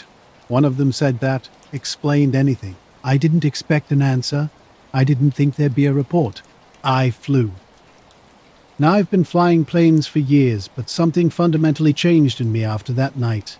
My name's Dave Hollis, born and raised in this part of Ohio. I worked nights at a local gas station, so foggy drives weren't new to me. This particular night was different. I was driving home late, just outside Ashtabula, when the fog rolled in. Thick, low-hanging mist swallowed the road completely. One moment I was cruising along Route 20 near Lake Erie, the next the world turned grey and dense, like someone had dropped a heavy blanket over the entire area. About 5 miles past Geneva, heading west toward home, I spotted headlights approaching through the mist. They seemed normal at first, except these lights never actually passed me. They appeared to float in the fog, getting closer, but never moving beyond my position. No engine sound, no tire noise, just 2 steady beams cutting through the grayness. I slowed down, watching carefully. The lights stayed directly in front of me, maybe 100 yards away, moving as if they wanted to meet me. Pulling onto the gravel shoulder, I hoped to give the other driver space to pass, but the lights simply stopped, suspended in the fog. Silence enveloped me, interrupted only by my idling engine. Suddenly, a soft, hazy glow appeared about 50 yards ahead. Blue and white, it wasn't like any car light or street lamp. It just existed, floating 3 or 4 feet above the ground. I squinted, straining to understand what I was seeing, but the fog obscured any clear view. Then, a glow shot straight up, like someone had flipped a switch, rising smoothly and quickly into the sky. Now I always double-check everything. The transponder, the squitter, frequency, wing flex, even the thermos under the glare shield. I still fly at night. It's my job, and I've been doing it for years. But when I'm heading to Farmington and something dark occupies a star's usual spot, I report a bit earlier. The controller always responds that nothing is showing. They always do. People always try to categorize experiences like mine. Weather balloon, experimental drone, optical illusion. None of these explanations fit what I witnessed. I drove home that night and filed my incident notes, giving my wife a condensed version. I didn't want to burden her with something that might sound like I was losing my grip. There was this empty patch of sky that kept replaying in my mind. As I lifted off, an eerie silence enveloped everything. The familiar background sounds vanished completely. No crickets chirped, no distant highway traffic rumbled, not even the hum of my truck's engine could be heard. The entire world seemed to pause in that moment. Frozen and still, I switched off the truck and rolled down the window, straining to listen. Absolute silence surrounded me. No birds called, no breeze rustled, not even the typical insect sounds emerged from the weeds. The mysterious headlights that had been present earlier were now gone. Gradually, the fog began to thin and normal nighttime sounds slowly crept back into existence. I continued driving, my eyes constantly scanning the shadowy movements in the woods beside the road. There the rest of the journey proceeded without incident. An unsettling sensation lingered, the feeling of being watched, as if something had silently slipped past me in the dense fog. Upon returning home, I meticulously checked the locks and sat staring out the window at the dark road. I still cannot explain the nature of that light or its purpose, but I know with certainty that the profound silence I experienced was real. If you ever find yourself driving through thick fog near Ashtabula late at night, watch those headlights carefully. Sleep is a critical component of overall health that significantly impacts our physical and mental well-being. Most adults need between 7 and 9 hours of rest each night, but many struggle to achieve this recommended amount. Chronic sleep deprivation can lead to serious health complications, including increased risk of heart disease, weakened immune function, and cognitive decline. The human body relies on sleep to repair and restore itself. During these crucial nighttime hours, the brain processes information, consolidates memories, and clears out toxins that accumulate during waking hours. Hormonal regulation also occurs during sleep, which helps maintain proper metabolism, growth, and stress management. Different sleep stages play unique roles in bodily recovery. Deep sleep, for instance, is essential for physical restoration, while REM sleep supports emotional processing and cognitive function. The body cycles through these stages multiple times throughout the night, each cycle lasting approximately 90 minutes. Factors like stress, irregular work schedules, electronic device usage, and poor sleep environments can disrupt normal sleep patterns.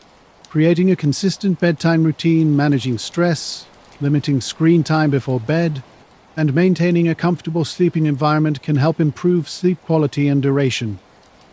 Understanding sleep's complexity reveals its fundamental importance to human health. Without adequate rest, our bodies cannot effectively regenerate, process information, or maintain optimal physical and mental performance. Prioritizing sleep is not a luxury but a necessity for maintaining overall wellness and preventing long-term health issues.